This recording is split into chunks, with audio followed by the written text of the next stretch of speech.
ஆன்மீக பெரியோர்கள் அனைவரையும் பணியுடன் வணங்கி நம்முடைய ஆன்மீகம் அறிவோம் குழுவில் சீடர் ஆசிரியர் சீடர் என்ற தலைப்பில் இறுதி பகுதியான விஸ்வாமித்திரர் ராமர் சிந்தனையை தொடர்ந்து செய்து கொண்டிருக்கின்றோம். அந்த அளவிலே இன்று 3 பெண்களை அறிமுகம் செய்து வைப்பதற்காக விஸ்வாமித்திரர் ராமரை அழைத்து கொண்டு வர, அதில் முதல் பெண்ணாகிய தாடகையை சந்திக்கின்ற நிகழ்ச்சி இன்று உள்ளது.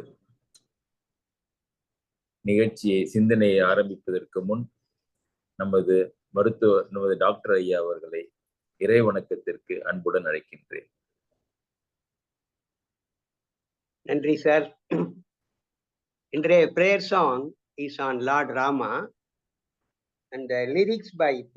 Sendil Kumar. கருணை கடலே ஸ்ரீராமா, கலிகள் தீர்ப்பாய் ஸ்ரீராமா. கருணை கடலே ஸ்ரீராமா, கலிகள் தீர்ப்பாய் ஸ்ரீராமா. கலங்கும் நெஞ்சம் உடையோர்க்கு, கலங்கும் நெஞ்சம் உடையோர்க்கு நீ கலங்கரை விளக்கம் ஸ்ரீராமா. கருணை கடலே ஸ்ரீராமா, கலிகள் தீர்ப்பாய் ஸ்ரீராமா. கோசலை மகனே ஸ்ரீராமா, கோதண்ட பாணி ஸ்ரீராமா. கோசலை மகனே ஸ்ரீராமா, கோதண்ட பாணி ஸ்ரீராமா. சஞ்சலம் கொள்ளும் அடியார்க்கு, சஞ்சலம் கொள்ளும் அடியார்க்கு தஞ்சம் அருள்வாய் ஸ்ரீராமா.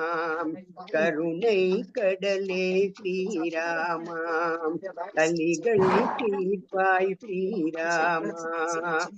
ரகுகுலம் திலகாம் ஸ்ரீராமா, தசரத நந்தன ஸ்ரீராமா. ரகுகுல திலகாம் ஸ்ரீராமா, தசரத நந்தன ஸ்ரீராமா. ஜானகி மணாள ஜெய ராமா, ஜானகி மணாள ஜெய ராமா. சரணம் சரணம் பரந்தாமா, கருணை கடலே ஸ்ரீராமா. கலிகள் தீர்ப்பாய் ஸ்ரீராமா. லக்ஷ்மண சேவித ரகுராமா, லக்ஷ்மி மனோகர ஸ்ரீராமா. லக்ஷ்மண சேவித ரகுராமா, லக்ஷ்மி மனோகர ஸ்ரீராமா. சுந்தரவதன சுகுமாரா, சுந்தரவதன சுகுமாரா. சூட்சும ஸ்வரூப பரந்தாமா, கருணை கடலே ஸ்ரீராமா. கலிகள் தீர்ப்பாய் ஸ்ரீராமா. கலங்கும் நெஞ்சமுடையோர்க்கு, கலங்கும் நெஞ்சமுடையோர்க்கு நீ கலங்கரை விளக்கம் ஸ்ரீராமா. ஜெய ஜெய மங்கள ஸ்ரீராமா, சுப ஜெய மங்கள பரந்தாமா. ஸ்ரீராமா ஸ்ரீராமா ஸ்ரீராமா ஸ்ரீராமா.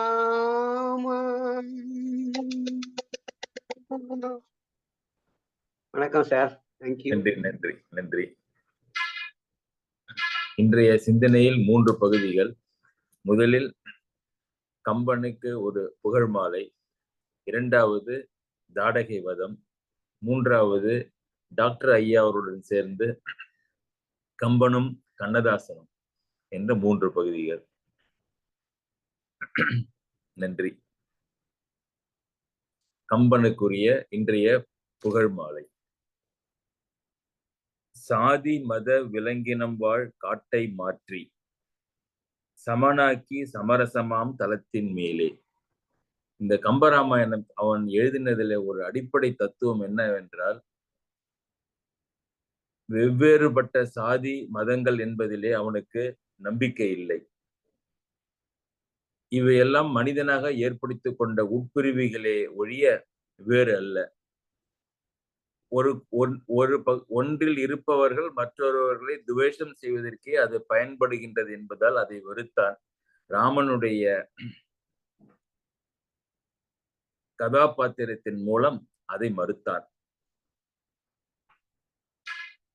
எப்படி பல ஆறுகள் வெவ்வேறு இடங்களிலே தோன்றி வெவ்வேறு நிறத்திலே, வண்ணத்திலே, குணத்திலே ஓடி இறுதியிலே கடலிலே சேர்கின்ற பொழுது ஒன்றாக கடலினுடைய தன்மையை பெறுகின்றதோ, அவ்வாறு இந்த சாதி மதங்கள் எல்லாம் வெவ்வேறாக இருந்தாலும் இறுதியில் சென்று அடைய போகின்றது பரம்பொருள். பரம்பொருளை அடைகின்ற பொழுது எல்லாம் தன் தன்மையை இழந்து பரத்தன்மையை பெறுகின்றது என்பது இவனுடைய கோட்பாடு.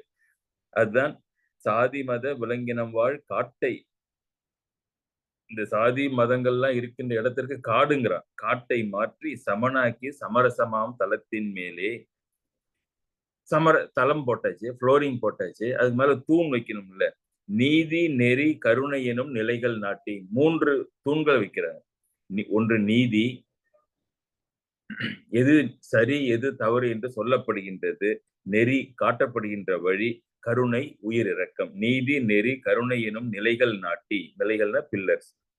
நித்தியமாம் சத்தியத்தின் சிகரம் நீட்டி, மேல சீலிங் போடணும்ல, அது எப்பொழுதும் இருக்கின்ற அந்த சத்தியம், நித்தியமாம் உண்மை, நித்தியமாம் சத்தியத்தின் சிகரம் நீட்டி காதல் அறம் வீரம் என்னும் கொடியை தூக்கி. இதெல்லாம் ஒரு சாமியை பத்திய ஒரு பாட்டு புத்தகம் என்று இல்லாமல் இதுல என்னென்ன கொடியை தூக்கி கொண்டு வருகின்றான் என்றால், காதல், எல்லாருக்கும் தெரியும், ராமன் சீதை காதல், அறம் வீரம் என்னும் கொடியை தூக்கி கம்பன் என்பான் கட்டி வைத்த கனக மாடம். கனகம்னா தங்கம், தங்கத்தினாலே இந்த இந்த இந்த அரண்மனையை கட்டி வைத்தான் கனக மாடம். ஆதி முதற் பரம்பொருளின் சக்தியாகும் அன்னை எங்கள் தமிழ் தெய்வம் அமரும் கோயில். இவன் கட்டி வைத்த இந்த கனக மாடத்திலே இது ஒரு கோயிலாக ஆகி இதிலே யார் இருக்கின்றார்கள் என்றால் தமிழ் தெய்வம், தமிழ் தாய் இருக்கின்றார்கள் என்பது இந்த பாட்டினுடைய பொருள். முதலிலே பார்த்தோம், கம்பன் அவருடைய பாட்டு சமுதாயத்திற்கு சாத்திரம் என்று பார்த்தோம். சாத்திரமாம் கம்பன் என்பான் தந்த பாட்டுன்னு பார்த்தோம்.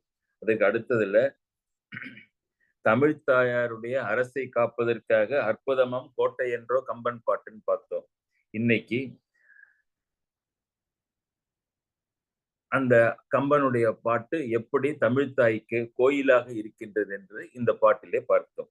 சாதி மத விலங்கினம் வாழ் காட்டை மாற்றி சமனாக்கி சமரசமாம் தலத்தின் மேலே நீதி நெறி கருணை என்னும் நிலைகள் நாட்டி நித்தியமாம் சத்தியத்தின் சிகரம் நீட்டி காதல் அறம் வீரம் என்னும் கொடியை தூக்கி கம்பன் என்பான் கட்டி வைத்த கனக மாடம். ஆதி முதற் பரம்பொருளின் சக்தியாகும் அன்னை எங்கள் தமிழ் தெய்வம் அமரும் கோயில். கம்பனுக்கு ஒரு நன்றியை சொல்லிவிட்டு, காட்டிலே விஸ்வாமித்திரர், ராமர், இலக்குவன் மூவரும் ஒரு பாலைவனத்திலே தங்க, இந்த பாலைவனம் ஏன் இப்படி இருக்கின்றது, மற்ற இடங்கள் எல்லாம் காட்டிலே மிகவும் செழுமையாக பசுமையாகவும் நீர்நிலைகளுடன் இருக்கின்றனவே என்று ராமர் கேட்க, இங்குதான் இந்த தாடகை என்பவள் வசிக்கின்றால், இங்கு இருக்கின்ற உயிரினங்களை எல்லாம் மனிதர்களையும் விலங்குகளையும் கொண்டு தீர்த்து விட்டால் அதனாலே நீர் என்பதே இங்கு இல்லாமல் போய் பாலைவனமாக மாறிவிட்டது என்று அந்த வனத்தினுடைய ஒரு பேக்ரவுண்ட் நிகழ்ச்சிகளை விஸ்வாமித்திரர் இக்குழந்தைகள் இருவருக்கும் சொல்கின்றார்.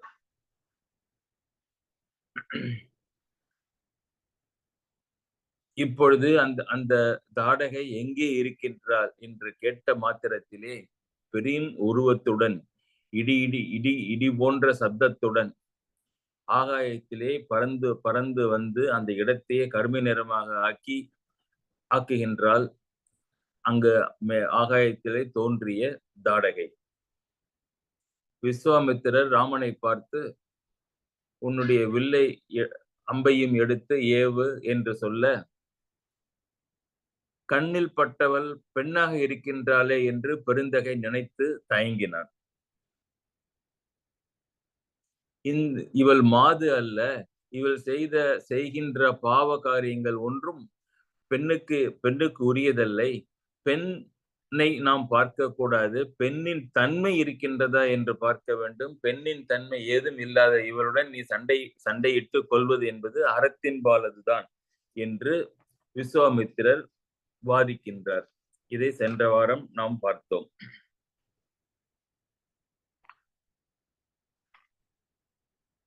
இன்னும் காலம் தாழ்த்தினால் இரவு வந்துவிடும். இரவிலே அரக்கர்களுக்கு அதிக சக்தி உண்டாகும். அதனால் அவளை வெல்வது மிகவும் கடினம். இப்பொழுதே அவளை கொல் என்று அவசரப்படுத்துகின்றார் முனிவர். தன்னுடைய நிலைப்பாட்டில் மாற்றத்தை ஏற்படுத்தி கொண்டு ராமன், ஐயா, அரண் அல்லவும் எய்தினால் அது செய்க என்று ஏவினால் நின்னுரை வேதம் என கொண்டு செய்க என்றோ அறம் செய்யும் ஆறு என்றார். ஐயா, நீங்கள் என்ன சொல்கின்றீர்களோ அதுதான் எனக்கு அறம். அப்படி அரண் அல்லாத ஒரு சூழ்நிலை எனக்கு உண்டாகினாலும் அதை நீ செய்ய என்று ஏவினால், உத்தரவு போட்டால், மெய்ய நின்னுரையே வேதம் என கொண்டு நீ சொன்னுவதுதான் அது அறம் அல்ல என்பதை நான் பார்க்கவே மாட்டேன். உன்னுடைய உரைதான் வேதம் என கொண்டு உடனேயே நான் அதை செயல்படுத்துவேன். அதுதான் எனக்கு அறம் செய்கின்ற வழி என்று கூறி ஆகாயத்தில் நின்று கொண்டிருந்த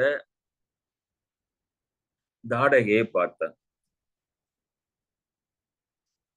முனிவருக்கும் மாணவனுக்கும் நடந்த உரையாடலையும் அதிலே மனமாற்றம் ஏற்பட்டு போருக்கு தயாராகி விட்டதையும் புரிந்து கொண்ட தாடகை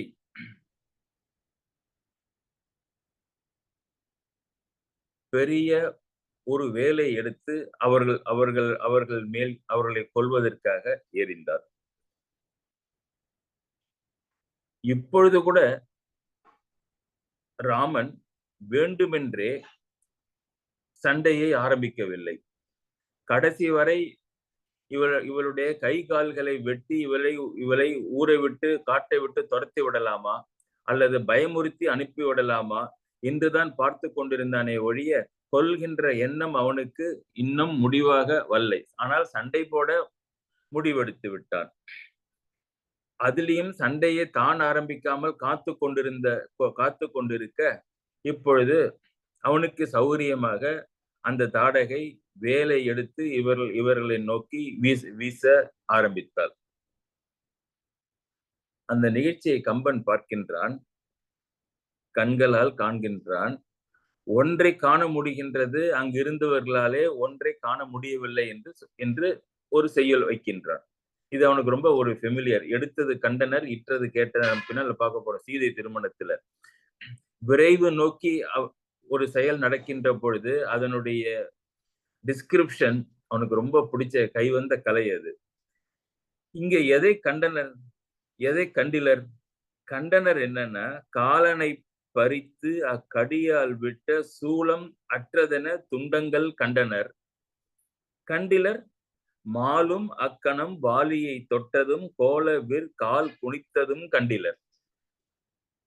ராமன் என்ன பண்ணா, வாலியை தொட்டதும்,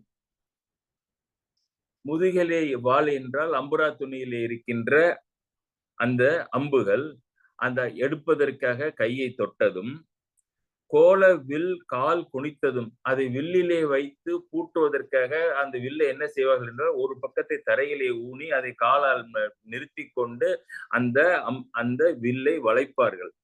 கோல வில் கால் குனித்ததும், இப்படி அவன் கையாலே அந்த அம்பை எடுத்ததும் கண்டிலர்.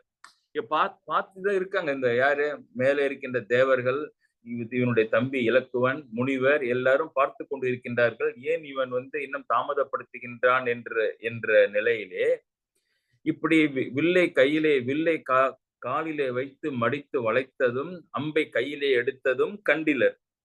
சரி, அது போல என்னத்தை பார்த்தாங்க?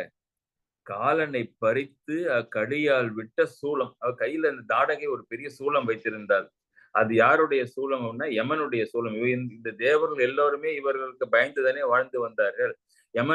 யமனுடைய சூலத்தை இவள் பறித்து யமனை தோற்கடித்து அந்த சூலத்தை இவள் பறித்து வைத்திருந்தாள். காலனை பறித்து அக்கடியால் விட்ட அக்கொடுவி விட்ட சூலம் அற்றதென துண்டங்கள் கண்டனர். இவனுடைய அம்பை தொட்டதும் வில்லை தொட்டையும் விட்டதும் பார்க்கவில்லை. ஆனால் அந்த அம்பு சென்று தாடகையுடைய யமனிடமிருந்து பறித்து எறிந்த அந்த சூலத்தை சுக்கு நூறாக உடைத்து துண்டு துண்டாக கீழே விழுந்ததை கண்டனர். மிகவும் அந்த சூலத்தை இழந்த அந்த தாடகை கோபம் மிக அடைந்து, அல்லின் மாறி அணைய நிறத்தவள் சொல்லின் மாத்திரையில் கடல் தூர்ப்பதோர் கல்லின் மாரியை கை வகுத்தாள். எத்தனை மாறி பாருங்க. அது வில்லின் மாரியின் வீரன் விளக்கினான். தாடகைக்கு என்னுடைய நிறத்திற்கு 2 உதாரணம் சொன்னான் கம்பன். அல்லின் மாறி அணைய நிறத்தவள். அல்லன்னா இருட்டுன்னு சொல்லியிருக்கேன். இருள், ராத்திரி எல்லாமே. மாறின்னா மேகம், மழை மேகம், அதுவும் இருட்டா இருக்கும்.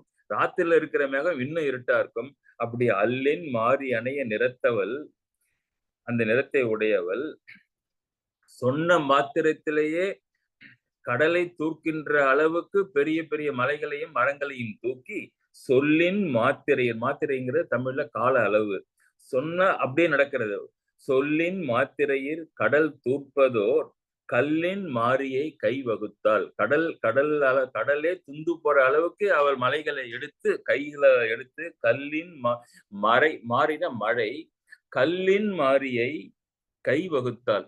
கல் மழையா பெய்யறபடி. கல் மழை பெய்யறது எவ்வளவு தூரத்துக்கு பெய்ய போகுது? கடலே தூக்கின்ற அளவுக்கு மழை பெய்கின்ற மாதிரி கல்லின் மாரியை கை வகுத்தாள். நம்மால் கீழே நின்றுட்டு இருக்கான்ல ராமன், என்ன பண்ணாரு பையன்? அது வில்லின் மாரியின் வீரன் விளக்கினான். எவ்வளவு கற்களும் மலைகளும் விழுந்து கொண்டு இருக்கின்றன மழை மாதிரி. அந்த மழையென அந்த கற்களையும் மலைகளையும் மரங்களையும் இவன் என்ன பண்ணா, ஒரு இடத்துல இருந்து கொண்டு வில்லின் மாரியின் வீரன் விளக்கினான். இவன் வில்லிலிருந்து தோன்றிய அந்த மழை அம்புகளால் அவற்றை அவன் விளக்கி யார் மேலும் எந்த ஆபத்தும் வராமல் பார்த்து கொண்டான். இப்ப கூட பாருங்க, இது வரைக்கும் ராமனுடைய பிளே இதுல டிஃபென்ஸ் பிளே தான். இப்பொழுது காலதாமதம் ஆகிவிட்டது என்று ஒருவாள் விஸ்வாமித்திரர் கண்களால் கொஞ்சம் லேசாக பார்த்திருப்பார் நினைக்கிறார் ராமனை. பார்வையை புரிந்து கொண்டவன் இப்பொழுது அந்த தாடகையை கொள்கின்றான். எப்படி பாருங்க, சொல்லொக்கும் கடிய வேக சுடுசரம் கரிய செம்மல் அல்லொக்கும் நிறத்தினால் மேல் விடுதலும் வைர குன்ற கல்லொக்கும் நெஞ்சில் தங்காது அப்புறம் கடன்று கல்லா புல்லற்கு நல்லோர் சொன்ன பொருள் என போயிற்றன்றே. இது ஒரு மணிமகுட பாடல். இது சொல் ஒக்கும் கடிய வேக சுடுசரம். அம்பையும் வில்லையும் எடுத்து சரம் கையிலிருந்து இவனுடைய வில்லிலிருந்து கிளம்பி விட்டது. அந்த சரத்திற்கு ஒரு அடைமொழி கொடுத்தான். ஒரு அடைமொழி இல்ல, 4 அடைமொழி கொடுத்தான் ராவணன். முக்கியம் அந்த சரத்தினுடைய செயலைத்தான் இது சொல்ல போகின்றான். ஒன்று சுடுசரம். சுடுசரம்னு என்ன? அவ்வளவு தீ மாதிரி அது தீமையை விளைக்கக்கூடிய சரம். ராமனுடைய அம்பு சுடுசரம். வேக சுடுசரம், வேகமாக செல்கின்ற சுடுசரம். கடிய வேகம்னா கொடுமையானது. கடிய வேக சுடுசரம். அதுக்கு முன்னால ஒண்ணு போட்டான். அது இந்த வேகத்தை குறிப்பதற்கு இவையெல்லாம் பத்தாதுன்னு நினைச்சான்னா காற்று மாதிரின்னு சொல்லிருக்கலாம். என்ன காற்று என்ன சொல்லலையே, சுடுன தீ சொல்லிட்டான், கடிய வேகம் சொல்லிட்டான், காற்று சொல்லிருக்கலாம், இன்னும் ஏதாவது சொல்லியிருந்திருக்கலாம், வேகமாக போகின்றது ஏதாவது ஒண்ணு சொல்லிருக்கலாம். ஆனா என்ன சொன்னான்னா சொல் ஒக்கும் கடிய வேகம் சுடுசரம். சொல் ஒக்கும் கடிய வேகம் சுடுசரம்னா அது என்ன? சொல் ஒக்கும் என்ன? சொல் ஒக்கும் என்றால் ஓகே, ஒரு ஒரு ஒரு ஒரு விதத்திலே அந்த வேகத்திற்கு நாம் இதை சொல்லலாம். எப்படின்னா, ஒரு சொல் சொன்னால் ரொம்ப ஒரு 5 நிமிஷம் கழிச்சு நீங்க கேட்கறதில்ல. உடனேயே நீங்கள் கேட்கின்றீர்கள். அவ்வளவு வேகமாக சொன்ன உடனேயே அது அது கேட்கப்படுகின்ற காரணத்தினால, அது எத்தனை வேகமாக அது பரவி இன்னொருத்தருடைய போய் சேருகின்றதோ, அந்த மாதிரி இவனுடைய கடிய வேக சுடுசரம் சொல் ஒக்கும். சும் சொல் மாதிரி வென்று வேகமாக சென்று அந்த தாடகையை தாக்கியது என்று என்று ஒரு பொருள் கொண்டாலும் அது அல்ல பொருள். என்ன பொருள்? பின்னாலே இந்த இந்த இந்த இந்த பொருள் எப்படி கொள்ள வேண்டும் என்பதற்கு அவனே ஒரு குழு கொடுக்கின்றான் 4வது வரியிலே. சொல் ஒக்கும் சரம் என்றால் முனிவர்களுடைய வாயிலிருந்து வருகின்ற சொற்கள் அது வாழ்த்துவதாக இருந்தாலும், சாபமாக இருந்தாலும், அது சொன்ன சொல் படியே தவறாமல் நடத்தியே காட்டும். அந்த மாதிரி ஒரு ஒரு சொல் சென்றால் எப்படி இருக்குமோ, அந்த மாதிரி ராமனுடைய வில்லிலிருந்து புறப்பட்ட அம்பானது தன்னுடைய ராமன் சொல்கின்ற குறிக்கோளை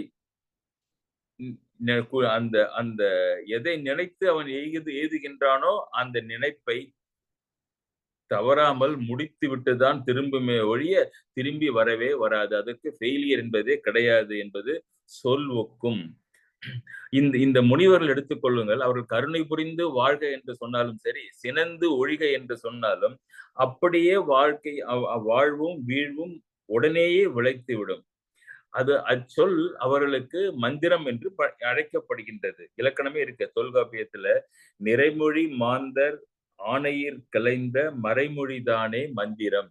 அந்த அந்த நிறைமொழி மாந்தர் சான்றோர்களுடைய வாயிலிருந்து வருகின்ற கிளந்த மறைமொழிதானே மந்திரம். மந்திரம் என்பது வேறொன்றும் இல்லை. சான்றோர்கள் வாயிலிருந்து வருகின்ற வார்த்தைகளே மந்திரம்.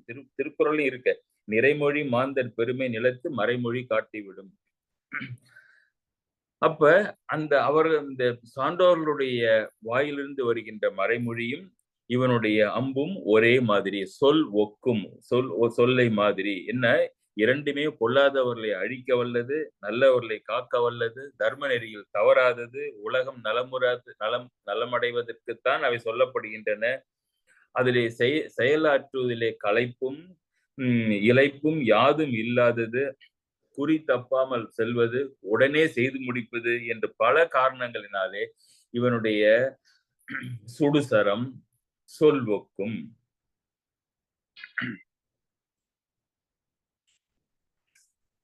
திருப்பியும் வாங்க. சொல் ஒக்கும், கடிய வேகம், சுடுசரம்.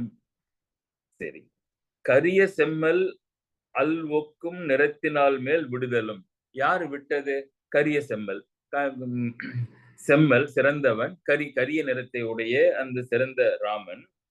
அல் ஒக்கும் நிறத்தினால் மேல் விடுதலும். அல் என்றால் இரவு. இரவு நிறத்தையும் ஒத்திருக்கின்ற அந்த தாடகின் மேல் விடுதலும்.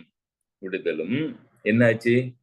வைர குன்ற கல் ஒக்கும் நெஞ்சில் தங்காது. அவருடைய மார்பிலே சென்று பிளக்க வேண்டும். பிளந்து அப்புறம் செல்ல வேண்டும். அப்புறம் சென்ற பிறகு திரும்பி ராமனுடைய அந்த அம்புரா துணிக்கு வந்து சேர வேண்டும். இதுதான் இலக்கணம். வெறுமனே தாடகியினுடைய மார்பில் பூந்து வெளியிலே வந்து விட்டது என்று சொன்னால் கம்பனுக்கு ஒரு சந்தேகம். இது ஏதோ ஒரு பெண் பிள்ளை, மிருதுவானவள், அதனாலே எளிதாக ராமன் அவளுடைய மார்பை பிளந்து விட்டான் என்று சொல்வார்களோ என்று பயந்து அந்த மார்புக்கு ஒரு விளக்கம் கொடுத்தான். என்ன? அவருடைய நெஞ்சு எப்படி இருக்கின்றதாம்? வைர குன்ற கல் ஒக்கும் நெஞ்சில் தங்காது. கல்லு மாதிரின்னு சொன்னா கூட போதும்.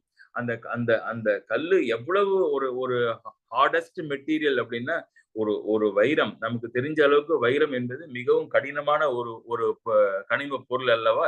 அந்த மாதிரி வைரம் அது எப்படி கொஞ்சம் இடம் இல்ல, குன்று மாதிரி இருக்கான். அந்த அந்த அவருடைய மார்பு வைரத்தாலான குன்று மாதிரி இருக்கான். வைர குன்ற கல் ஒக்கும் நெஞ்சில் தங்காது.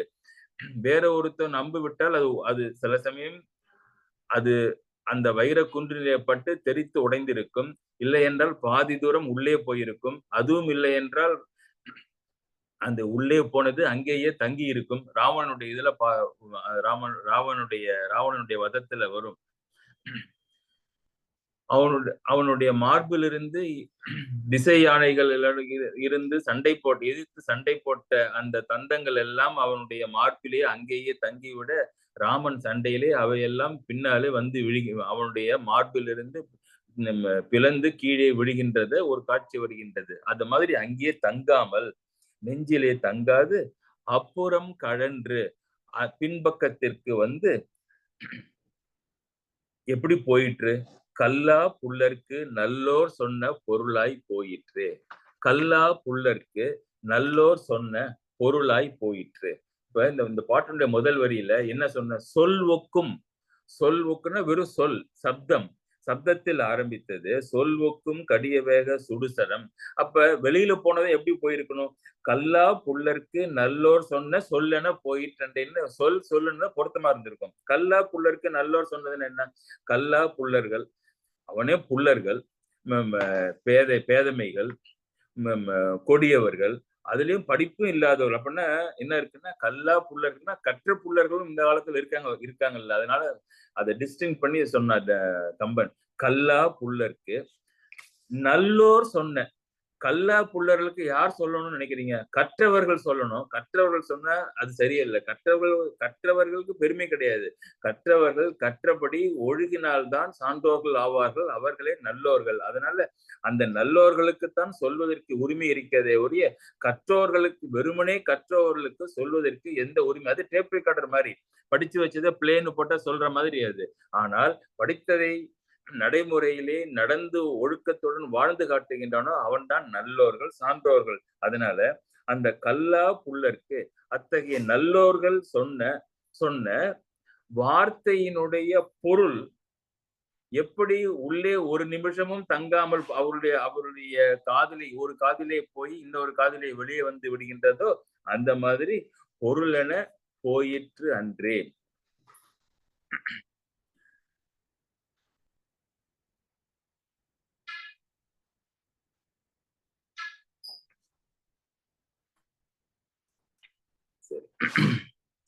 கல்லா புல்லர் பார்த்தோம்.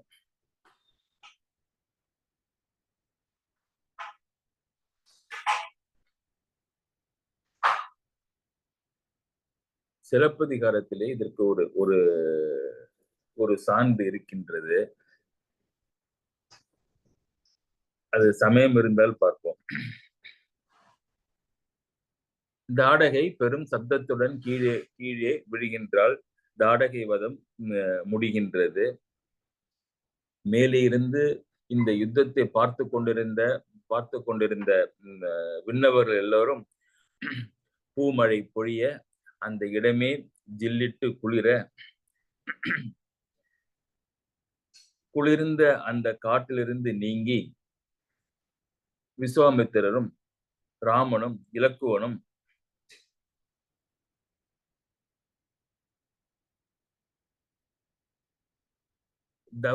விஸ்வாமித்திரர் தவம் செய்வதற்காக ஏற்பாடாகி இருந்த அந்த காட்டிற்கு செல்கின்றனர். வழி அன்று இரவே விஸ்வாமித்திரன் ராமனுக்கும் இலக்குவனுக்கும் இந்த சொன்னபடி தாடகை வதத்தை நிகழ்த்தி காட்டியதற்கு மிகவும் மகிழ்ந்து ஏகப்பட்ட அஸ்திரங்களை கொடுக்கின்றார்.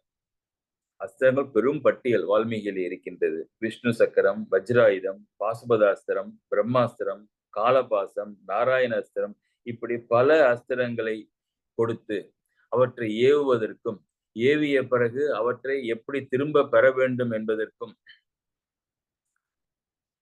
உரிய மந்திரங்களை எல்லாம் அவர் சொல்லிக் கொடுக்கின்றார். சொல்லிக் கொடுத்து காட்டிலே அவர்கள் தபஸ் செய்வதற்குரிய இடத்திற்கு வருகின்றனர். அந்த இடம் வாமன அவதாரத்திலே மகாவிஷ்ணு தவம் செய்த இடம். அந்த சோலை தவத்தை ஆரம்பிக்கின்றான் விஸ்வாமித்திரன்.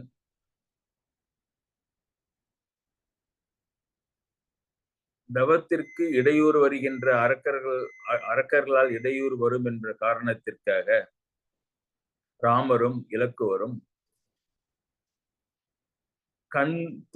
தூங்காமல் இரா பகலாக அந்த யாகம் நடந்து கொண்டிருந்த இடத்தை பாதுகாத்து கொண்டு நிற்கின்றனர். எண்ணுதற்கு ஆக்க அரிது 2-3 நாள் விண்ணவர்க்கு ஆக்கிய முனிவன் வேள்வியை மண்ணினை காக்கின்ற மன்னன் மைந்தர்கள் கண்ணினை காக்கின்ற இமையின் காத்தனர். இது ஒரு ஃபேண்டாஸ்டிக் பாட்டு. இது கண்ணினை காக்கின்ற இமையின் காத்தனர். வேள்வியை ராமனும் லட்சுமணனும் காத்தனர்னு சொல்லணும். எப்படி காக்கின்றனர் என்பதற்கு ஒரு ஒரு ஓமை சொன்னார். கண்ணினை காக்கின்ற இமையின் காத்தனர். இது ஒரு எல்லாருக்கும் எங்கேயும் நாம் படிக்கின்ற ஒரு சிறப்பு இல்லாத மாதிரி தெரிகின்றது பார்ப்பதற்கு. கண்ணினை காக்கின்ற, கண் எப்படி காப்பதற்கு இமைகள் இருக்கின்றனவோ, எந்த ஒரு தூசோ அல்லது ஒரு ஒளியோ பட்டால் உடனேயே கண் பாழாகிவிடக் கூடாது என்பதற்காக கண்களை அந்த இமை மூடி பாதுகாக்கின்ற மாதிரி கண்ணினை காக்கின்ற இமை மாதிரி ராமர் லட்சுமணர்கள் இந்த யாகத்தை காத்தனர். அது 4வது வரி, கடைசி வரி. வெயிட் பண்ணணும் அதுக்கு மீனிங்க்கு. முதல்ல என்ன பாருங்க, எண்ணுதற்கு ஆக்க அரிது, எண்ணுதற்கு ஆக்க அரிது 2-3 நாள் விண்ணவர்க்கு ஆக்கிய முனிவன் வேள்வியை. அந்த வேள்விக்கு ஒரு சிறப்பு சொன்னார். ஆனா யோசிச்சு பார்த்தா அந்த வேள்விக்குரிய சிறப்பா அது இல்லை இவர்கள் கண்ணினை காக்கின்ற இமையை காத்தல் தொழிலுக்கு சிறப்பா என்று சொல்ல முடியாதபடி இரண்டுக்கும் பொதுவாக போட்டான் கம்பன். எண்ணுதற்கு ஆக்க அரிது. அந்த வேள்வியின் சிறப்பை சொல்ல வேண்டும் என்றால் நினைத்து கூட பார்க்க முடியாத அளவுக்கு சிறப்புடையது அந்த வேள்வியை பற்றி தெரிந்தவர்களுக்கு அது தெரியும். எண்ணுதற்கரிய, எண்ணவும் முடியாத அளவுக்கு அந்த சிறப்புடைய வேள்வியை விஸ்வாமித்திரன் செய்ய ஆரம்பித்தான் என்ற ஒரு பொருள். எண்ணவும் முடியாது என்றால் கண்டிப்பாக வாயினாலே சொல்லவும் முடியாது, என்னை கம்பனால எழுதவும் முடியாது என்று இன்னொரு பொருள். நான் தான் சொல்லிட்டேன், அப்ப நினைச்சே பார்க்க முடியாது அந்த சிறப்பு அப்படின்னா அப்புறம் எங்க வாயால சொல்றது, எங்கே அப்படியே கவியால எழுதுவது, அதுவும் முடியாது. என்பதற்கும் ஆக்க நினைச்சே பார்க்க முடியாத அளவுக்கு சிறப்புடைய அந்த வேள்வியை அப்படின்னு ஒரு பொருள். அதே மாதிரி எண்ணுதற்கும் அரிய அந்த காத்தல் தொழிலை ராமரும் இலக்குவரும் செய்தார்கள். அந்த வேள்வியை காத்தனர். அப்புறம் எங்க அது சொல்லவும் முடியாது, கவிதையிலே வடிக்கவும் முடியாத அளவுக்கு அவர்கள் அந்த காத்தல் தொழிலை செய்தனர் என்று ஒரு பொருள். எண்ணுதற்கு ஆக்க அரிது 2-3 நாள், 2-3 6 நாட்கள், 6 நாட்கள் விண்ணவர்க்கு ஆக்கிய முனிவன் வேள்வியை. இந்த வேள்வி செய்வதை விண்ணவர்கள் தங்களுடைய நாடையெல்லாம் திரும்ப அரக்கர்களை வென்று திரும்ப பெற வேண்டும் என்பதற்காகத்தான் முக்கியமாக செய்கின்றான் என்பதனாலே விண்ணவர்க்கு ஆக்கிய முனிவன் வேள்வியை மண்ணினை காக்கின்ற மன்னன் மைந்தர்கள். இந்த காத்தல் தொழில் ராமனுக்கும் இலக்குவனுக்கும் இயல்பாக ஏன் வருகின்றது என்றால் இவருடைய தகப்பனார் மன்னன், அவன் மண்ணுயிரை எல்லாம் காக்கின்ற அரசனாக இருப்பதனாலே அந்த மன்னன் அங்கே நாட்டிலே காத்து கொண்டிருக்கின்றான், காவல் செய்கின்றான். இங்கே அந்த மன்னனுடைய மைந்தர்கள் காட்டிலே காவல் செய்கின்றனர். மண்ணினை காக்கின்ற மன்னன் மைந்தர்கள் கண்ணினை காக்கின்ற இமை போல் இமையின் காத்தனர்.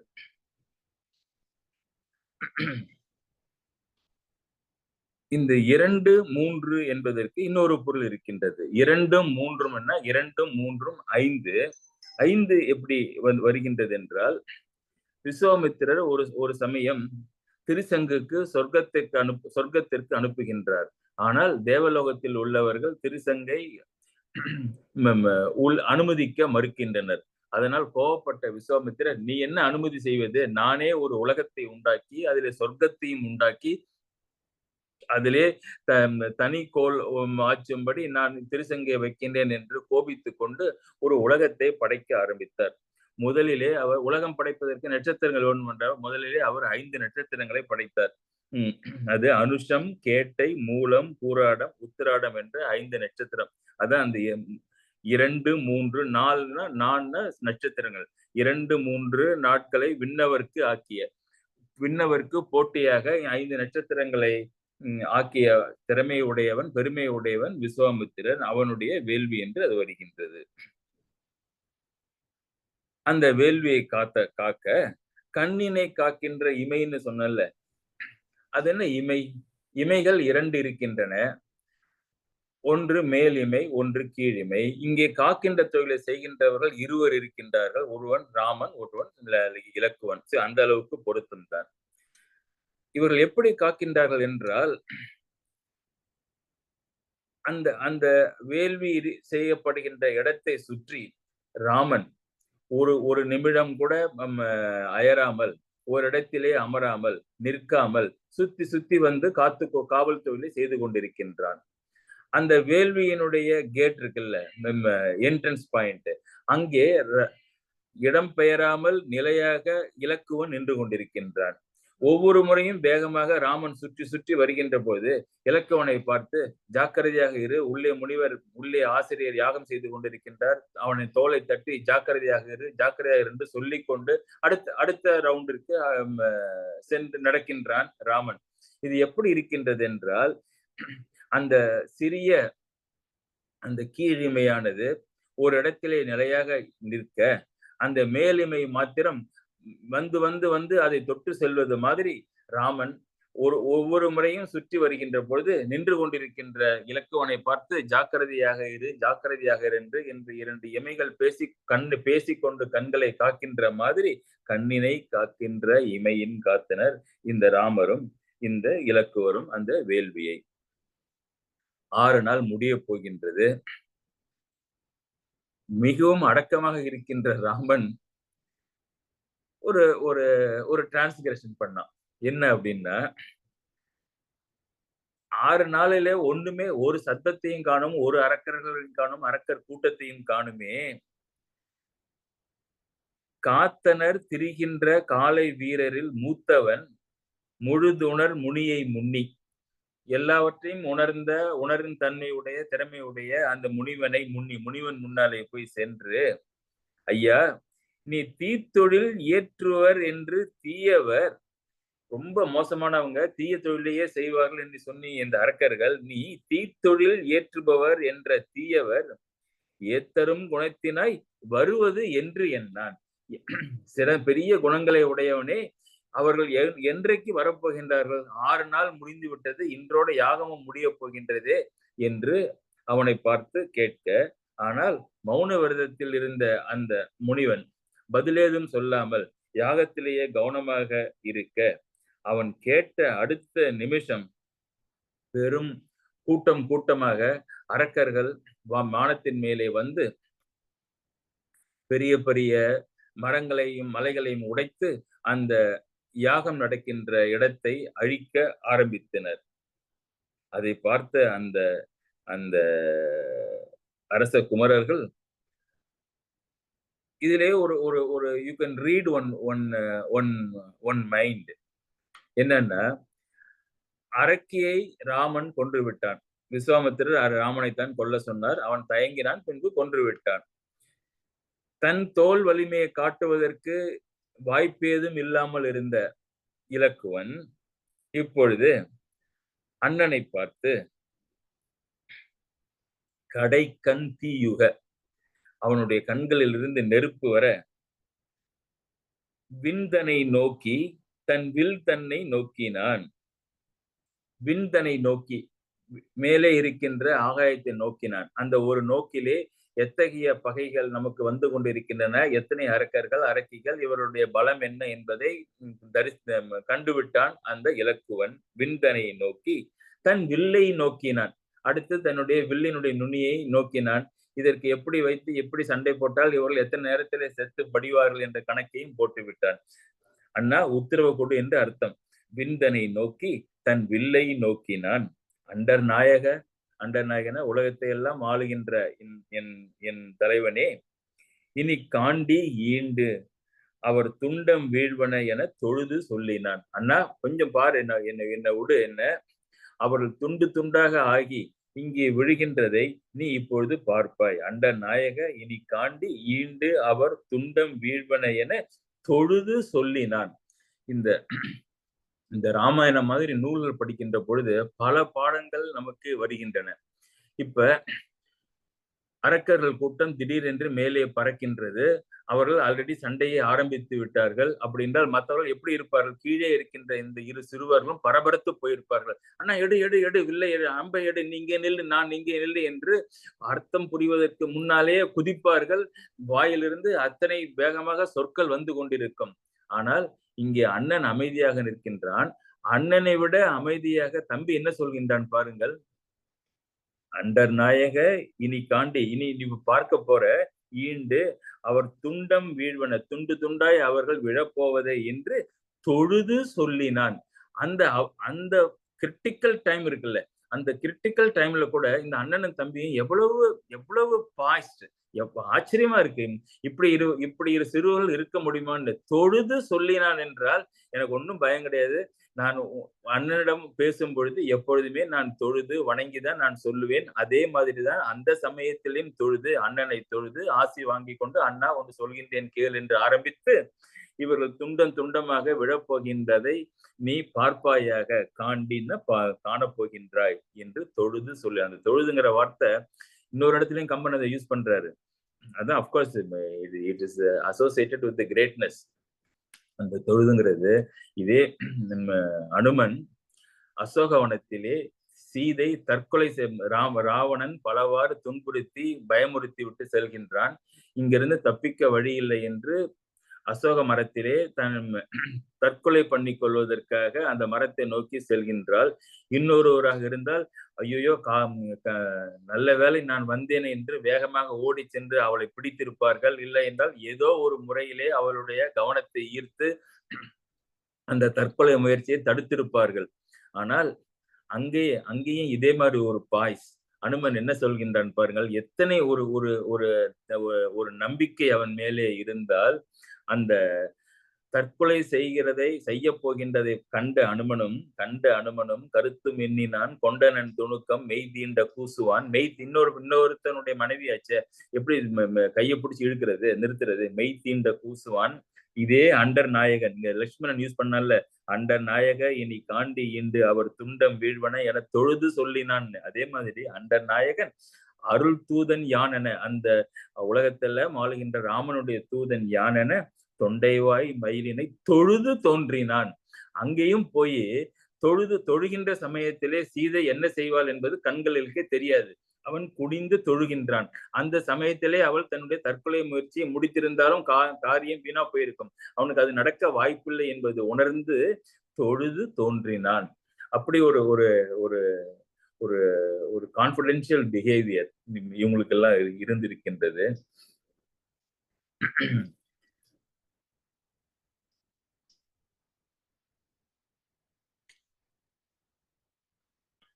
இருவரும் சேர்ந்து அந்த அரக்கர்கள் கூட்டத்தை அழிக்கின்றனர்.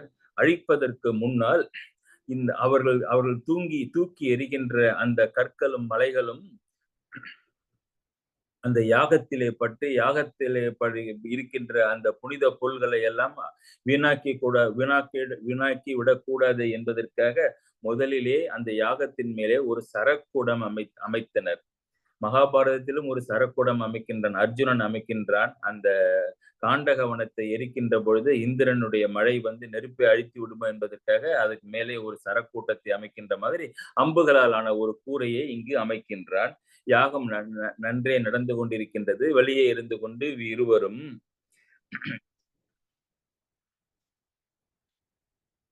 அந்த அரக்கர்களை கொன்று ஒழிக்கின்றனர். அப்ப ராமனுடைய ஒரு கடைசியாக அந்த தாடகையனுடைய இரு மகன்களும் சண்டை போட்டு கொண்டிருக்கின்றனர். கடைசியாக ஒரு அம்பை எடுத்து ஒரு வாளியை எடுத்து விடுகின்றான். திருமகள் நாயகன் தெய்வ வாலிதான். திடீரென்று ராமனுக்கு ஒரு அடைமொழி போட்டான் கம்பன். திருமகள் நாயகன், திருமகள் என்றால் சீதையை திருமணம் செய்ய இருக்கின்றவன், நாயகனாக வரப்போகின்றவன். எதுக்கு திருமகள் நாயகன் என்று வந்தால், விஸ்வாமித்திரர் சொன்னது இந்த தாடகையும் மற்ற அரக்கர்களையும் அழித்து யாகத்தை காக்குவதற்காகத்தானே. அது முடிந்து விடுது. கடைசி நிகழ்ச்சி அந்த தாடகையினுடைய மகன்கள் இருவரையும் கொல்வது அதனுடைய கடைசி நிகழ்ச்சி. அது முடிந்து விட்டது. இனிமே என்ன வேலை நம்மளுக்கு, சீதையை கல்யாணம் பண்றதா அப்படிங்கிற நமக்கு ஞாபகப்படுத்துகின்றார். திருமகள் நாயகன் தெய்வ வாலிதான். அந்த தெய்வத்தன்மை நிறைந்த அவனுடைய அம்புகள் வெறுவரு தாடகை பயந்த வீரர்கள், தாடகையை பெற்ற 2 வீரர்கள் இருவரில் ஒருவனை கடலில் இட்டது. அங்கு இந்த மாரிசன் என்பவனை கொண்டு போய் ஒரு அம்பு, அந்த அம்பு தூக்கி கொண்டு போய் காடெல்லாம் தாண்டி நிலமெல்லாம் தாண்டி கொண்டு போய் கடலிலே போட்டது. அவனை கொல்லவில்லை. ஏனென்றால் இந்த தாடகைக்கு ஈமக்கடன்களை செய்ய வேண்டும். அதை இல்லாமல் அந்த மாயம்மா நிகழ்ச்சியிலே அவனுடைய உதவி தேவைப்படுகின்றது. அந்த மாயம்மா நிகழ்ச்சி தான் அந்த ராவணனுடைய வதத்திற்கு வேகமாக அந்த கதையை திருப்பி செல்கின்ற நிகழ்ச்சி. அதற்கும் தேவைப்படுகின்றது என்பதால் அந்த மாரிசனை உயிரோடு விட்டுவிட்டான் ராமன். ஒருவனை கடலில் இட்டது, அங்கு ஒருவனை அந்தகபுரத்தின் உய்த்தது. அவனுக்கு இன்னொரு சகோதரன் இருந்தால சுபாகு, அந்த சுபாகுவை கொன்று அந்தகபுரத்தின், அந்தகன்னா யமன், எந்த யமனுடைய நாட்டிலே கொண்டு போய் உய்த்தது, கொண்டு போய் சேர்த்தது ஒரு அம்பு ஆனது.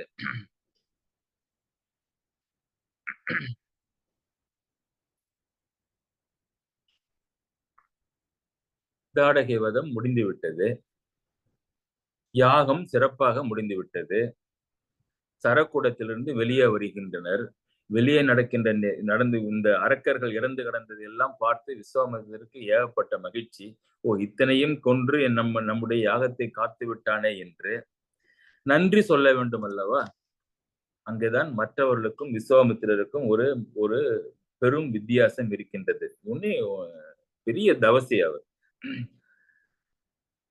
வேறு எந்த முனிவனாக இருந்தாலும், ராமச்சந்திரா, எனக்கு வர இருந்த ஆபத்தை நீ நீக்கி வேள்வியை காத்து யாரும் செய்ய முடியாத பேருபகாரத்தை செய்திருக்கின்றாய். இதற்கு நான் என்ன கைமாறு செய்ய முடியும்? என் உடலை தர முடியுமா? உயிரை தர முடியுமா? எதுவுமே அதற்கு ஈடில்லை. நீயும் உன் குலமும் சேமமாய் என்றென்றும் சிறப்புடையவர்களாக இருக்க வேண்டும் என்று எல்லாம் வல்ல இறைவனை நான் நினைத்து வணங்கி வழிபடுகின்றேன் தவிர வேற என்ன சொல்ல முடியும் என்று பெரும்பாலும் உபச்சார மொழி இப்படித்தான் இருந்திருக்கும். வேறு ஒரு கவிஞன் எழுதியிருந்தாலும் அந்த உபச்சார மொழி இப்படித்தான் இருந்திருக்கும். ஆனால் இங்கு கம்பனினுடைய விஸ்வாமித்திரன் என்ன சொல்கின்றான் பாருங்கள். ராமா, பாக்கியம் எனக்கு உளது. என்ன நீ இவ்வளவு பெரிய ஆளு? அந்த பாட்டோட முதல் வார்த்தையே பாருங்க. அந்த பாக்கியம்ங்கிறது என்ன பொருள் அப்படின்னா, ஒன்று எனக்கு என்னுடைய யாகம் காக்கப்பட்டதனாலே நான் பாக்கியம் அடைந்தேன். அதல்ல, உன்னை மாதிரி ஒரு பரம்பொருள் வந்து எதிரே நின்று என்னுடைய யாகத்தை காத்தது நான் செய்த தபத்தின் பேல் கிடையாது. எனக்கு ஜஸ்ட் ஷீர் ஃபார்ச்சூன், அவ்வளவுதான். பாக்கியம், லாட்ரி, அதிர்ஷ்டம். எனக்கு பாக்கியம் எனக்கு உளதென நினைவுறும். அப்படிதான் நினைக்க முடியும். எனக்கு பாக்கியம், நீ வந்து இங்க நின்று என்னுடைய யாகத்தை காத்தா என்பது. உனக்கு அது திறமை உடையது, புகழ் உடையது, நீ செயற்கரிய செயலை செய்து காட்டியது என்பது அது அல்ல. அதை என்னால் அப்படி சொல்ல முடியாதுன்னு ராமனு கொஞ்சம் நினைச்சு பார்த்துருப்பான். ஏன் நம்ம நல்ல ஒரு பெரிய செயலை தானே செஞ்சோம், அது பெரிய செயல் என்று சொல்லி ஒத்துக்கொள்வதிலே இந்த முனிவருக்கு என்ன கருத்து வேறுபாடுன்னு நினைச்சிருப்பான்னு நினைக்கிறேன். என்ன, பாக்கியம் எனக்கு உலகென நினைவரும், எனக்கு பாக்கியம் என்பதை நான் ஒத்துக்கொள்கிறேன், அதான் நினைச்சு பாக்குறேன் நான் எவ்வளவு பாக்கியம் பண்ணிருக்கிறேன்னு. ஆனா பான்மை போக்கி நிற்கு இது பொருள் என உணர்கிறேன். உனக்கு இது ஒரு பொருளா, இது ஒரு பாயிண்டா, இது ஒரு செயலா அப்படின்னா இல்லையே. நீ உனக்கு ஒரு பெருமை உடையது ஒரு செயலை நீ செய்திருந்தால் அதை நான் சொல்லியிருப்பேன். ராமா, உனக்கு இது எந்த விதத்திலும் எந்த பெருமையும் சேர்க்காது. ஏன் அப்படின்னா, புவனமாக்கி மற்ற யாவையும் அகிலமும் அணிவயிறு அடக்கி காக்கும் நீ ஒரு வேள்வி காத்தனை எனும் கருத்தே. நீ உலகத்தைக்கெல்லாம் காத்தல் தொழில் செய்கின்றவன். பிரளய காலந்தோறும் இந்த உலகத்தை உன்னுடைய ஆளிலையிலே சிறு பாலகனாக இருந்து உலகத்தை விழுங்கி உன்னுடைய வயிற்றிலே அடக்கி வைத்து பின்பு மீண்டும் உலகத்தை நீ உண்டாக்குகின்றாய். காத்தல் உனக்கு நேச்சுரலாக நடக்கின்ற நீ செய்கின்ற தொழில். அப்படி உலகத்தையே காக்கின்ற நீ இந்த ஒரு சிறிய வேள்வி காத்தனை என்று நான் எப்படி கூறுதல்? சொல்ல முடியாத. நீ அப்ப என்ன சொல்லிருப்பாங்க, ராமன் உலகத்தை காத்துக்கிட்டு இருக்கான். படைத்தல், காத்தல், அழித்தல்ல காத்தல் நடுத்தொழிலை செய்கின்றவன் அவன். அப்ப அவனுக்கு ஒரு வேள்வியை காத்தல் ஒரு பொருட்டா உங்க முனிவர் வந்துட்டாராங்காட்டி பேசுறதுக்குன்னு ஒரு அவச்சொல் வந்து விடும் அல்லவா? அதனாலே அதை சொல்ல முடியாது. இன்னொரு பொருள் இருக்கின்றது. அந்த காக்கின்ற தொழில் நடந்து கொண்டே இருக்கின்றது. இப்ப நீ சிறப்பாக இந்த செயலை செய்து என்னுடைய யாகத்தை காத்து விட்டாய் என்றால் அந்த காத்தல் முடிவு பெற்றுவிடும். இது முடிவு பெறவில்லையே. உன்னுடைய தொழில் எப்பொழுதும் உன்னிடம் இருக்கின்ற தொழில், நடந்து கொண்டிருக்கின்ற ஒரு தொழிலுக்கு நான் எப்படி இறந்த காலத்திலே முடிந்து விட்டது என்று சொல்லி அதற்கு புகழ முடியும்? அப்படியும் அது என்னால் புகழ முடியாது. காக்கும் நீ ஒரு வேள்வி காத்தனை என்று நான் எப்படி சொல்ல முடியும்? சொல்ல முடியாது என்று சொல்லி ராமருடைய பரத்துவத்தை உலகுக்கெல்லாம் காட்டுகின்றான் அந்த அந்த அந்த முனி.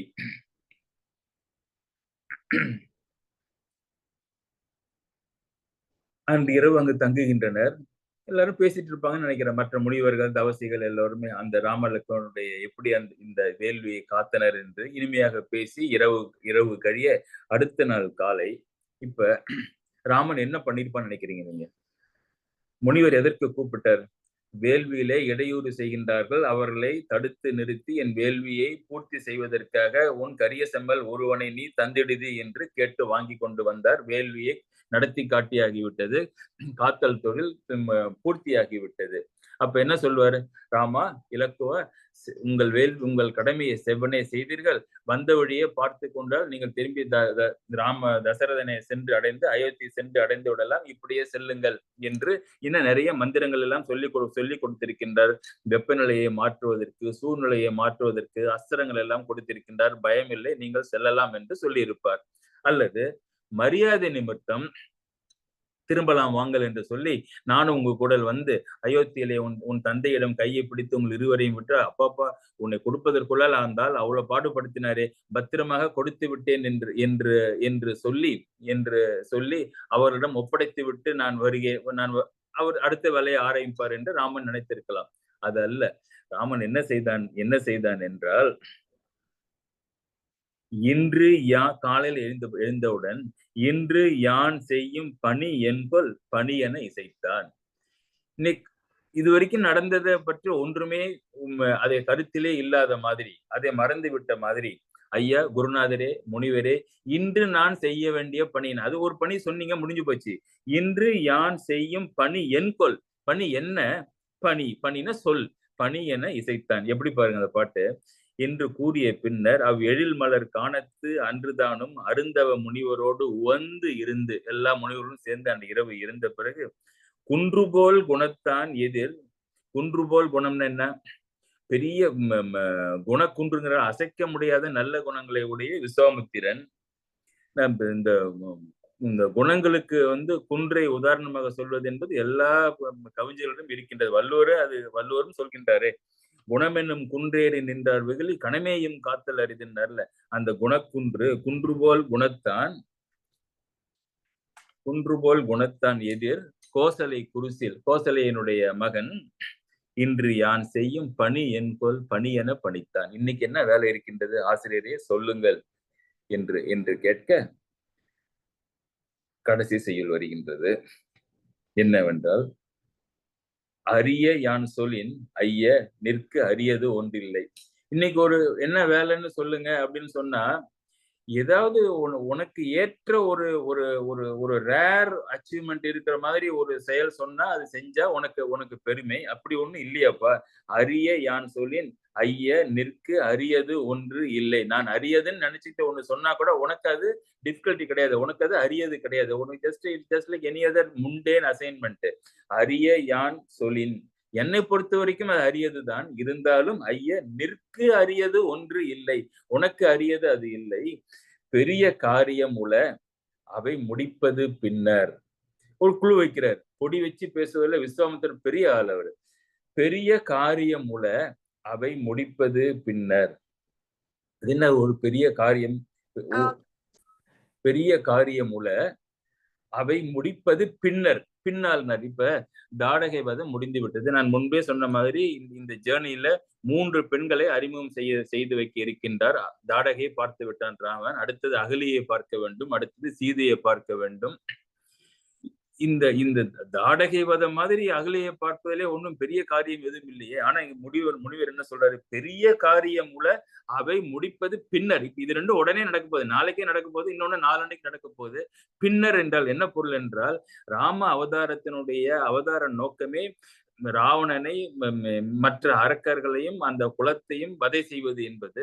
அதுக்கு இன்னும் அது பல வருடங்கள் இருக்கின்றன. நீ முதலே அரசனாக ஆக வேண்டும், பின்பு 14 ஆண்டுகள் காட்டிலே இருக்க வேண்டும், ராவணன் வந்து சீதையை கடத்தி செல்ல வேண்டும், நீ அங்கு சென்று அந்த காரியத்தை ராவணனுடைய வதையை செய்ய வேண்டும். அது பெரிய காரியம்தான். உனக்கே அது பெரிய என்ன, கடல் கடந்து போகணும், அதுல ஆரம்பிக்கிறதுல அது பெரிய காரியம். ஆனால் அவை முடிப்பது பின்னர். நிறைய சமயம் இருக்கு, அது காலம் இருக்கு.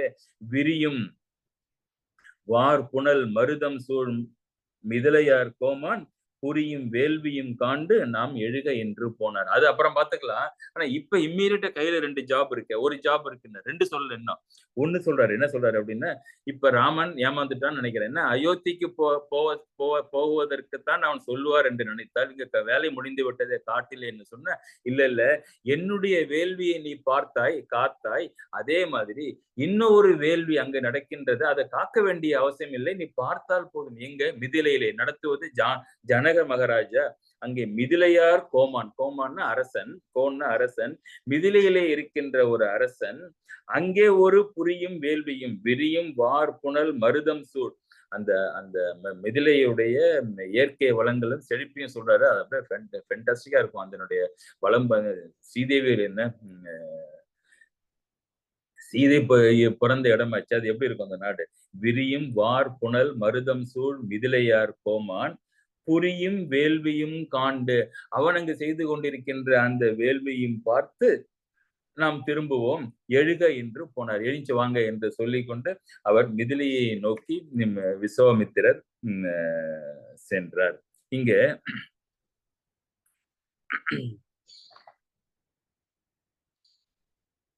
மிதிலையார் கோமான் புரியும் வேள்வியும் காண்டு அப்படின்னா, வேள்வியும் காண்டுன்னா வேள்வி காண்டுன்னு தானே இருக்கணும், வேள்வியை பார்த்துன்னு தானே இருக்கணும். வேள்வியும் பார்த்து என்றால் இங்கு என்னுடைய வேள்வியை நீ பார்த்து விட்டாய், அதோடு மட்டும் இல்லாமல் அங்கே மிதிலையிலே அந்த அரசனுடைய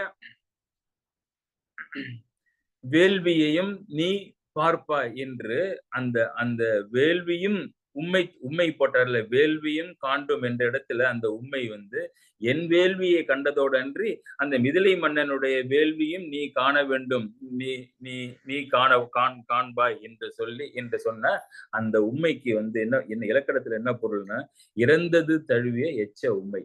என்ன, ஒரு வேள்வியை பார்த்துட்டான்ல அவன், அதனால அது இறந்த காலம், இறந்தது தழுவிய எச்ச உண்மை. இன்னொரு பொருள், அங்கே வேள்வியை ஜனக மகாராஜாவினுடைய அரண்மனையிலே அவனுடைய வேள்வியை காண்பதோடும் அன்றி அங்கே நீ வில்லையும் காணலாம், அந்த சிவதனுசையும் காணலாம், அதையும் நீ உடைக்கலாம், திருமணமும் காணலாம் என எல்லாமே எதிர்காலத்திலே இருக்கின்ற அந்த நிகழ்ச்சிகளை இணைக்கின்ற உண்மை தொகுதி என்று கொண்டால் அதற்கு எதிரது தழுவிய எச்ச உண்மை என்று பெயர். ரெண்டு உண்மைன்னு நம்ம விட்டுறக்கூடாது. அது வந்து இறந்தது தழுவிய எச்ச உண்மையா, எதிரது தழுவிய எச்ச உண்மையா, எதிர்காலமா இறந்த காலமா என்றையும் சேர்த்துதான் முழு இலக்கணத்தையும் நாம் புரிந்து கொள்ள முடியும் என்று சொல்லி, இந்த அளவிலே அந்த தாடகை வதத்தை பூர்த்தி செய்து அடுத்த வருகின்ற வாரங்களிலே ராமன் தாடகையை எதிர்நோக்கிய வண்ணத்திற்கு நேர் மாறாக அந்த அகலியை எதிர்நோக்குகின்ற நிகழ்ச்சியை பார்ப்போம் என்று சொல்லி, டாக்டர் ஐயா அவர்களை கம்பனையும் கண்ணதாசனையும் இணைக்கும் நமக்கு இருக்கின்ற பாலமாக இருக்கின்றவரை அன்புடன் அவருடைய கருத்தை சொல்வதற்கு அழைக்கின்றேன்.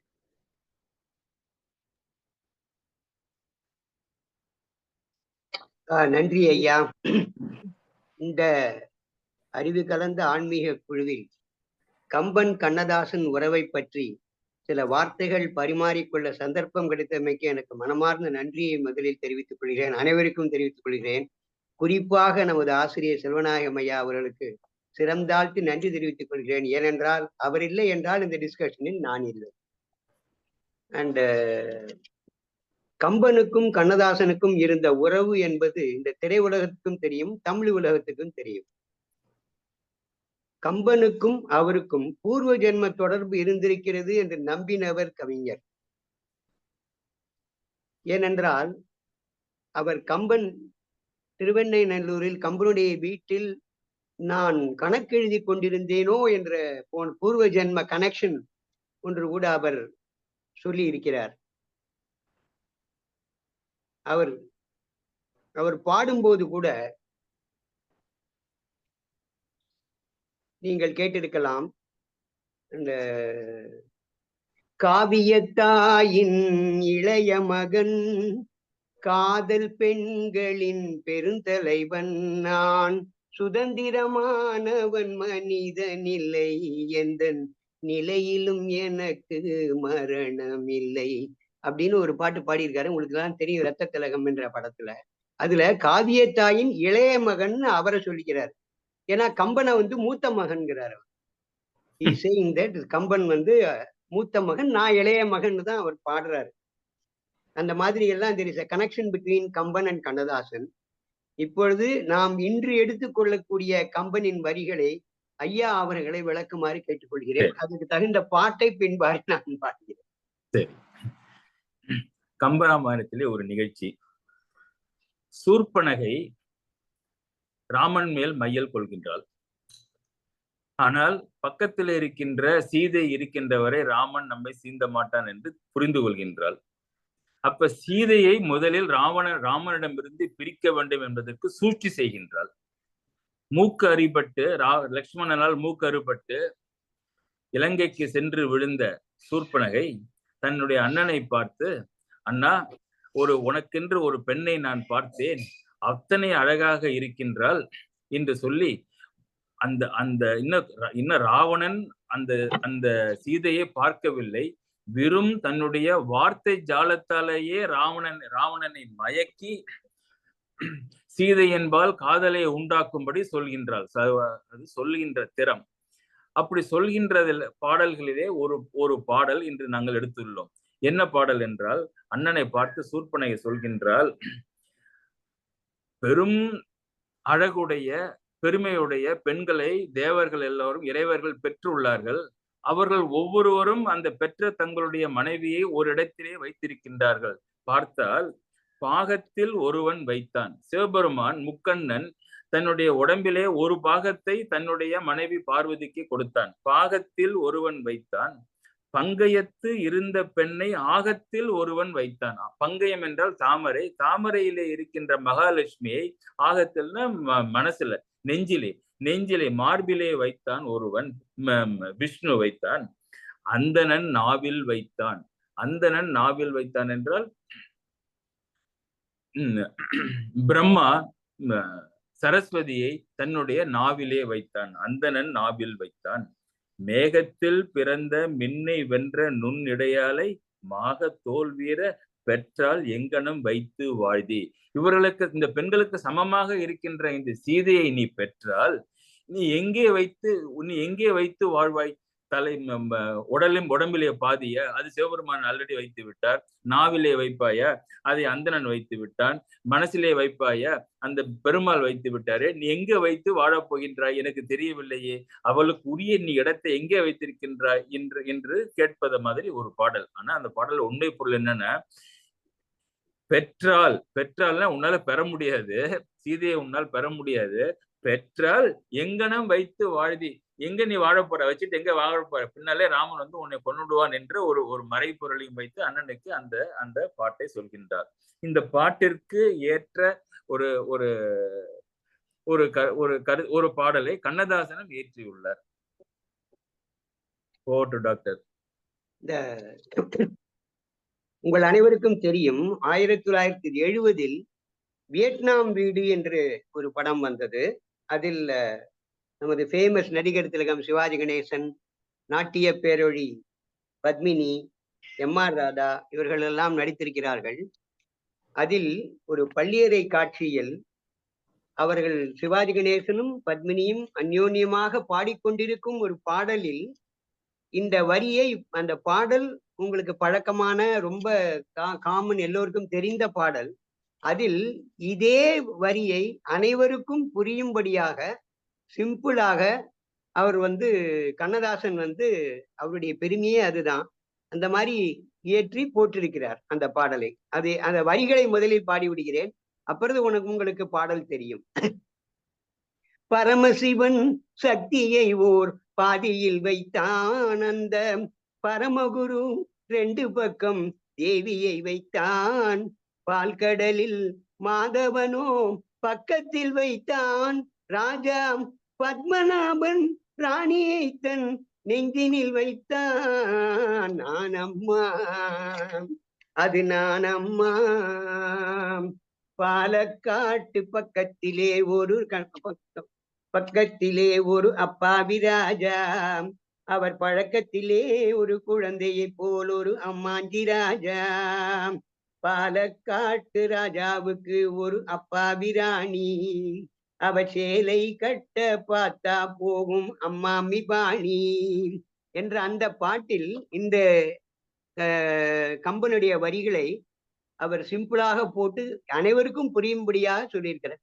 பரமசிவன் சக்தியை ஓர் பாதியில் வைத்தான், அந்த பரமகுரு 2 பக்கம் தேவியை வைத்தான், பால்கடலின் மாதவனோ பக்கத்தில் வைத்தான், ராஜா பத்மநாபன் ராணியை தன் நெஞ்சினில் வைத்தான். நானம்மா அது நானம்மா.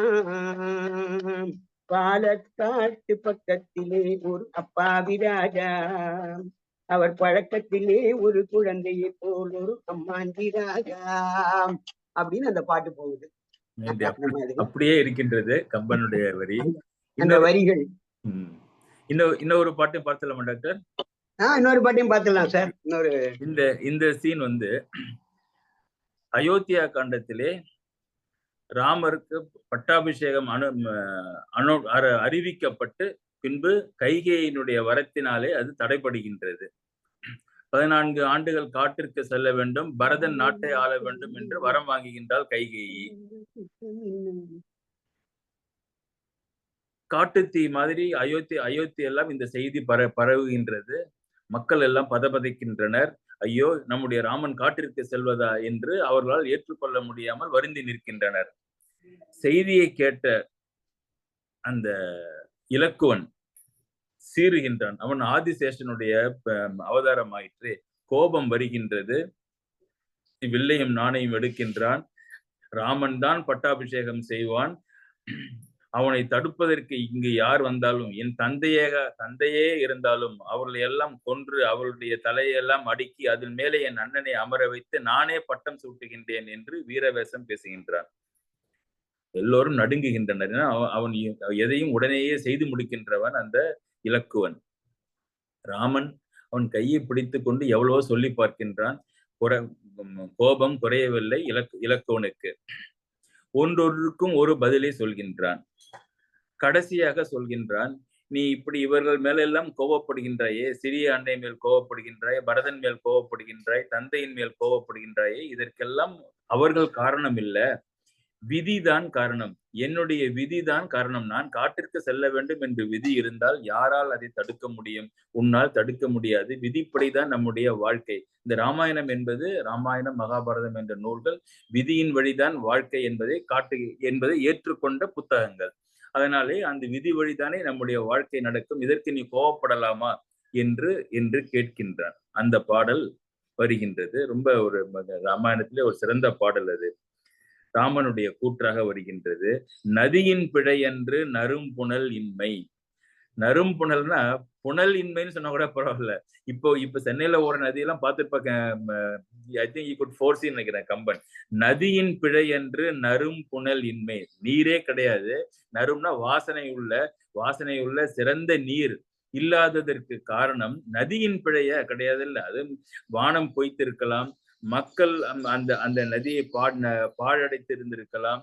எத்தனையோ காரணங்களால நதியிலே நீர் இல்லாமல் போகலாமே ஒழிய நதி என்ன தப்பு செய்தது?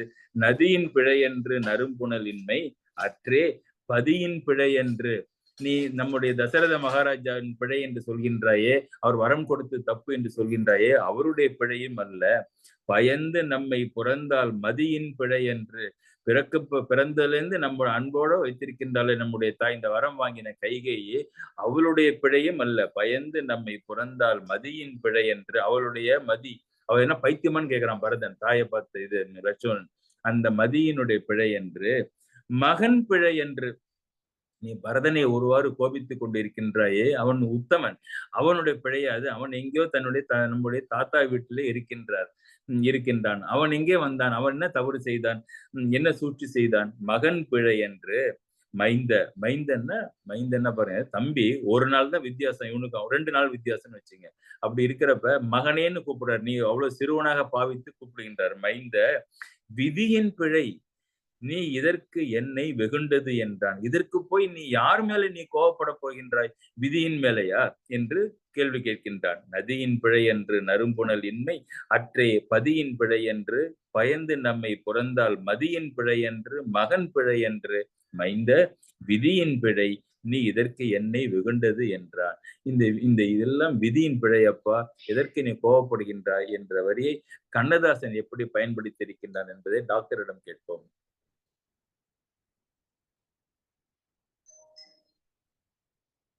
அவர் நான் கூறுவதற்கு முன்பாகவே சாய்ராம் அவர்கள் போட்டு விட்டார்கள் அந்த பாட்டையும் அந்த வார்த்தைகளையும். ஏனென்றால் அவரோடு போட்டி போட என்னால் இயலாது.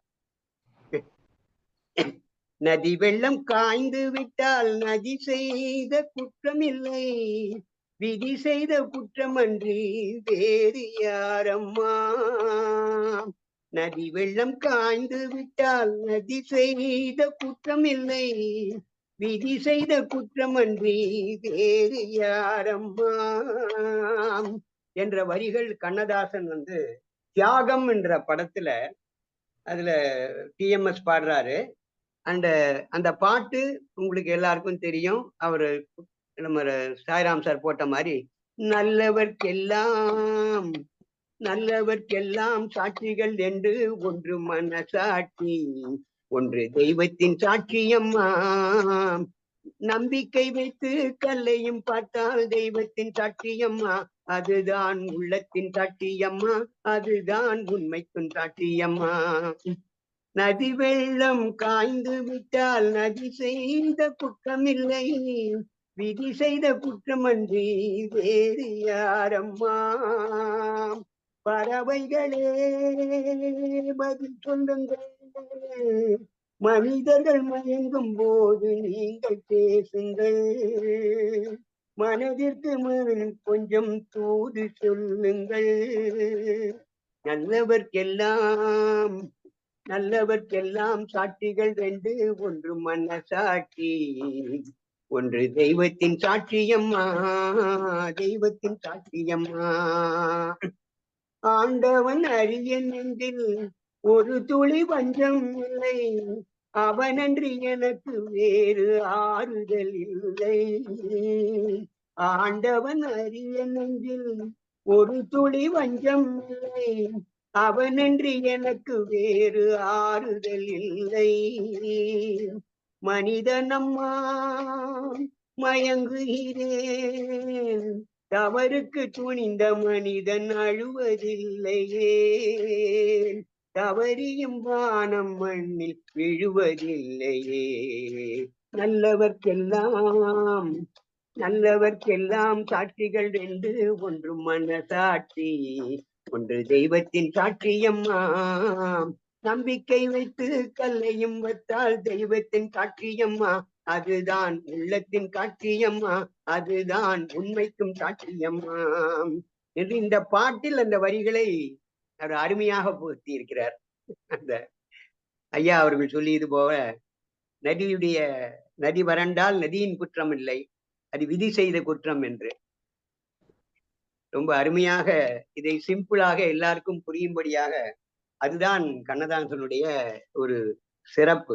பண்டிதர்கள் மட்டுமே புரிந்து கொள்ளும்படி இருக்கும்படியான கம்பனின் பாடல் வரிகளை பாமரனும் புரியும்படியாக படைத்தவன் Kannadasan.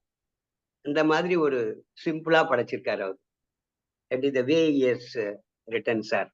Thank you, sir. I think I can hand over the group custody to you and leave. ஐயோ. Thank you, doctor. Well said. நன்றி. இத்துடன் இந்த இந்த இன்றைய சிந்தனையை பூர்த்தி செய்து உங்களுடைய கருத்துக்களுக்கு காத்திருக்கின்றோம். வணக்கம் சார். வணக்கம். வணக்கம். எனக்கு எப்பவுமே அந்த கம்பன் பிடிக்கும். கம்பனுடைய பாடல் அதுல ரொம்ப நல்லா பிடிக்கும். அதுல இன்னைக்கு சொன்ன அந்த அம்புக்கு சரமுக்கு ஒரு அடைமொழி எல்லாம் கொடுத்துருப்பாருங்க. சொல்லுக்கும் கடிய வேகம் சுடு சரமன் சொன்னாரு. ரொம்ப ரொம்ப அருமையான நல்லா இது எழுதியிருக்காரு. அது ரொம்ப எனக்கு பிடிச்சிருந்தது சார். அப்புறம் ஆஸ் யூஷுவல் நம்ம டாக்டர் சார் பழைய பாட்டெல்லாம் ஞாபகப்படுத்தினாரு. ரத்த திலகத்துல அன்னைக்கு பாட்டை கேட்ட பாட்டும் வியட்நாம் விடு தியாகம் என்ற 3 பாட்டும் ரொம்ப நல்லா பாடினார் சார் அவர். ரொம்ப நன்றி சார். ரொம்ப நன்றி சார். ஆக்சுவலா கவிஞர்களுக்கே ரொம்ப கற்பனை சக்தி ரொம்ப வேணும்னு நினைக்கிறேன். கம்பன் கூட இந்த தாடகையுடைய செஸ்ட வந்து வைரத்துக்கு இது பண்றாரு. ஆமா. he imagines his chest as அவ்வளவு ஹார்டா இருக்கு அப்படின்னு. அத்தனை கல்லு, அது இறக்கமே கிடையாது. நெஞ்சத்துல இறக்கம் இருக்கணும்ல, சாஃப்டா இருக்கணும்ல, ஏதாவது கசியணும்ல, கசியவே கசியாதுங்கிற. அதே மாதிரி அந்த யாகத்தை வந்து அவங்க காத்தது வந்து கண் இமை போல் காக்கிறார்கள்ங்கிறதுல ஒரு சயின்டிபிக்காக கூட அவங்க எக்ஸ்பிளைன் பண்றாங்க. என்னன்னா கீழே உள்ள இமை வந்து பிக்சட். அதான் அது தட் இஸ் சயின்டிபிக் எக்ஸ்பிளனேஷன். இமை கீழே உள்ளது பிக்சட், மேலே உள்ளது போய் போய் வந்து வந்து கீழே உள்ளதை தொடுது. அதெல்லாம் வந்து ரொம்ப wonderful explanation by the people who are unconnected with science. அது அவ்வளவு தூரம் புரிஞ்சுக்கிட்டு அவ்வளவு தூரம் எழுதியிருக்காங்கன்னா அவங்க எல்லாம் ரொம்ப, அது ஒன்றும் சொல்லவே முடியாது. அவர்களுக்கு அவர்கள் தான் டாக்டர். அந்த கண் இமை மாதிரி தான் கீழ் இமை மாதிரி லட்சுமணன் ஒரே அந்த என்ட்ரன்ஸ்ல நிக்க மேல் இமை சுத்தி சுத்தி வருகின்ற மாதிரி அது சுத்தி சுத்தி வந்து அவனை தொட்டு ஜாக்கிரதை என்று சொல்லிவிட்டு சென்றதாம். அதனாலதான் கண்ணின் இமையென காத்து நின்றனர்ங்கிறது. அதான் நீங்க கண்ணிமையை கண்ணை வந்து கண்ணிமை பார்ப்பது போல் அப்படின்னு மட்டும் சொல்லி இருந்தா அது வந்து ஒண்ணும் பெரிய விஷயம் இல்ல. கண்ணிமே கண்ணை தானே காக்குது இமைய.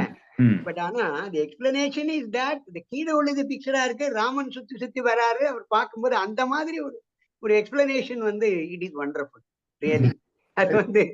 அது வந்து ரொம்ப ரொம்ப அருமையா இருந்தது அந்த இது.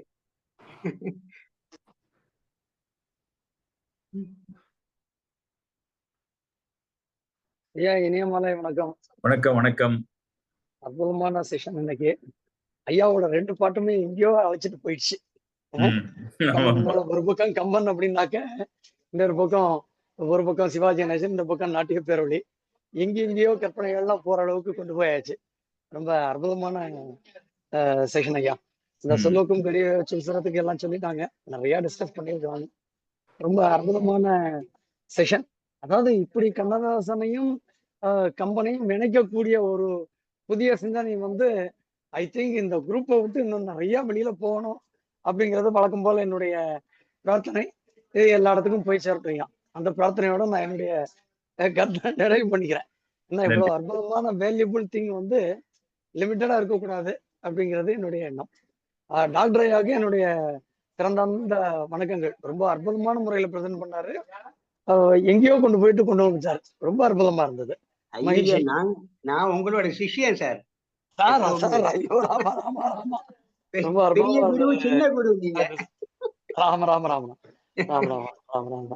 அந்த பாலக்காட்டு பக்கத்திலேயே எங்கெங்கயோ எந்திரிச்சு நின்று அப்படி அப்படி அப்படி கைய கால அசைச்சு இன்னைக்கு போயிட்டு வரக்கூடிய ஒரு ஸ்டேஜுக்கு கொண்டு வந்துட்டீங்க. யூஸ்வலா உட்காந்துட்டு சார் எனக்கு சொல்லியிருக்காரு, இந்த செஷனை ஈச்சர்ல உட்காந்துட்டு கண்ணை போட்டுட்டு என்ஜாய் பண்ணிக்காங்க சார் அப்படின்னு. ஆனா இது சொன்ன உடனே ஆட்டோமேட்டிக்கா எந்திரிச்சு அதை கட்டி வச்சுட்டு நடக்கக்கூடிய அளவுக்கு இருந்தது உங்களுடைய பிரசன்டேஷன் இன்னைக்கு. மகிழ்ச்சி ஐயா, மகிழ்ச்சி.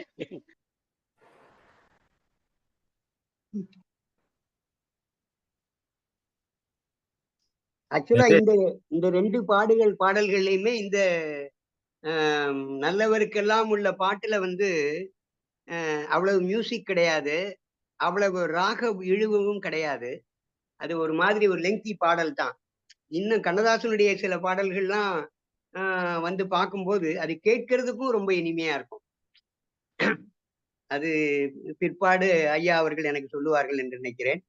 அது எடுத்துக்கொள்ளும் போது அது பிரமாதமாக இருக்கும் உண்மையாகவே.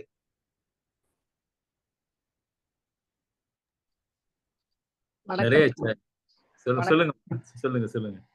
அப்ப டாக்டர் சாருக்கு ஒரு நான் தனி செஷனே கொடுக்கணும். கண்ணதாசன் and கம்பன் இன்னும் என்ன வச்சிருக்காரு அப்பா. குரூப்பே ஹேண்ட் ஓவர் பண்ணிடுறேன் நான். நிஜமாவே ரொம்பவே நல்லா இருக்கு. ரொம்ப அவரே நல்ல அவர் வந்து அதை சேர்த்து சொல்றதுங்கிறதே ரொம்ப அழகா வந்து பிரசன்ட் பண்ணிட்டு இருக்கார் doctor. Session as usual excellent. Doctor தனி session for request listeners request doctor.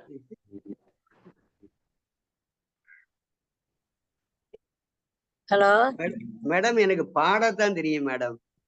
பாடுவேன், ஏதோ பாடுவேன். And so that's go on. பேச்சு அவ்வளவு தூரம் ஐயாட்ட தான் நான் கத்துட்டு இருக்கேன். நல்ல சிறப்பா பேசுறாரு. எல்லாரும் கேட்டீங்கல்ல எப்படி டெலிவரி எப்படி இருக்கு பாருங்க, கணீர்னு. எக்ஸாக்ட்லி. அவர் வந்து அந்த பாட்டோட சாரோட அந்த இது வந்துருக்கு உங்களுக்கும். ஸோ நீங்க நல்லாவே சொல்லலாம். ஒரு செஷன் கம்ப்ளீட்டா உங்களுக்குன்னே ஒண்ணு இல்லை, எவ்வளவோ கொடுக்கலாம். We'll start with request. Good. நன்றி மேடம். ஹலோ செல்வம் சொல்லுங்கம்மா. சரி, டாக்டர் ரொம்ப நல்லா பேசுனாங்க. கம்பன் எல்லாருக்கும் தெரிய முடியாது சொன்னாரு. இவங்க டாக்டர் சார் எங்களுக்கெல்லாம் புரிய முடியா பத்மினி சிவாஜி பாடினத்தை ஞாபகம் மூட்டி நல்லா அழகா எடுத்து சொல்லி நல்லா ரொம்ப சந்தோஷமா இருந்தது, நல்லா இருந்தது. இன்னைக்கு ஓம் பேச்ச கூட டாக்டர் பேச்சு தான் ரொம்ப சூப்பரா அமைஞ்சிருச்சு. நன்றி, உங்க ஆசீர்வாதம்மா. உங்க ஆசீர்வாதம் தான் எனக்கு வேணும், வேற ஒன்றும் இல்ல.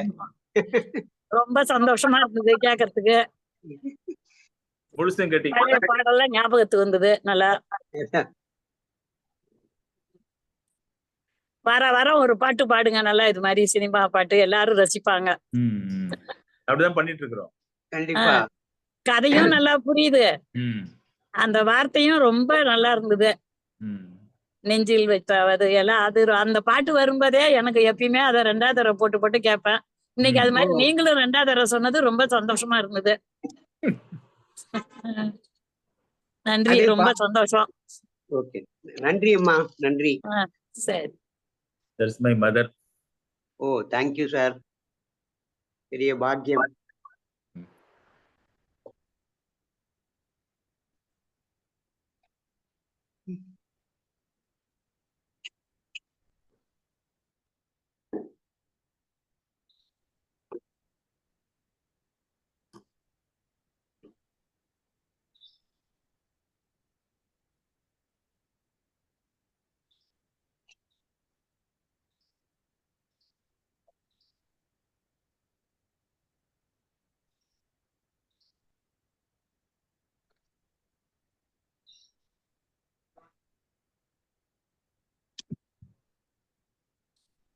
நிறைய பேர் சாட் பாக்ஸ்ல அவங்க கமெண்ட் போட்டாங்க, அதெல்லாம் முடிச்சிடலாம்னு நினைக்கிறேன். ஓஹோ, பிரதர் ட்ரை பண்ணிட்டு இருக்காரு சார். உங்களா யாரு ட்ரை பண்ணிட்டு இருக்காரு? பிரதர் ட்ரை பண்ணிட்டு இருக்காரு. ஓ சரி. ஐயோ, அவருக்கு நான் பக்கத்துல இருக்கேன். ஒரே நிமிஷம், நான் பொன்னேரி வந்திருக்கிறேன். ஒரு நிமிஷம் அவர்கிட்ட இந்த போனே கொடுக்குறேன் சார். ஒரே நிமிஷம், ஒரே நிமிஷம். ஐயா வணக்கம். வணக்கம். இருவருக்கும் வணக்கம். பரமசிவன் சக்தியை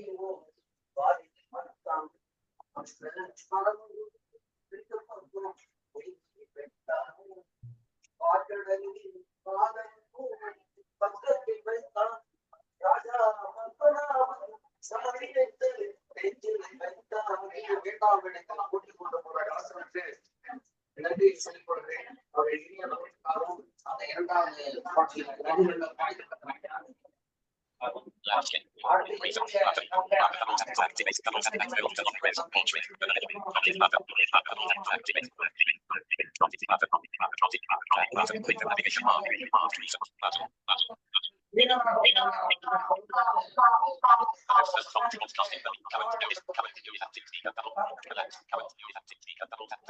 சாய்ராம், நீங்க ஒன்ன கட் கிளியரா கேட்கலையே. இல்ல, அது 2 யூஸ் பண்றாரு. 2 யூஸ் பண்ண கூடாது. பக்கத்துல 2 இன்ஸ்ட்ருமெண்ட் யூஸ் பண்ண கூடாது. ஒன்ன கட் பண்ணணும். போன கம்ப்யூட்டர் கட் பண்ணுங்க. ஒரே செகண்ட்.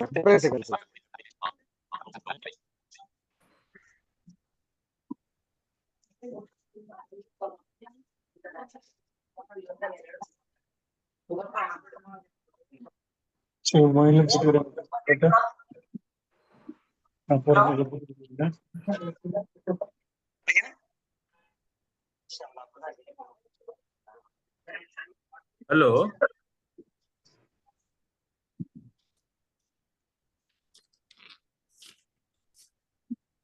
ஹலோ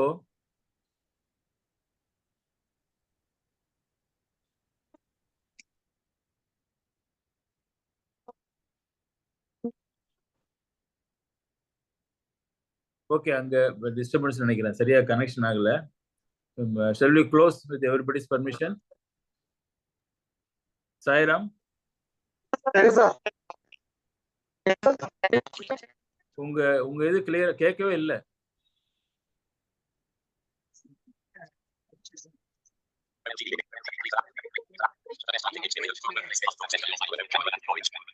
நிறைய டிஸ்டர்பன்ஸ் இருக்கு சாய்ராம் சார்.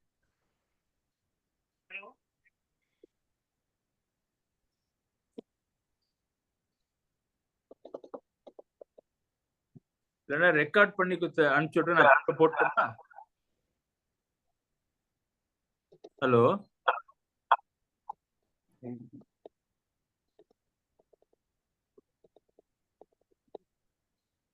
ஹலோ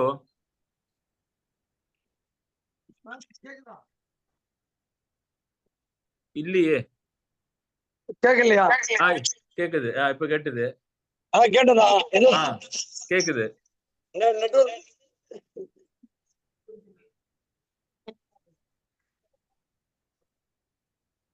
இப்ப கேட்கலையே.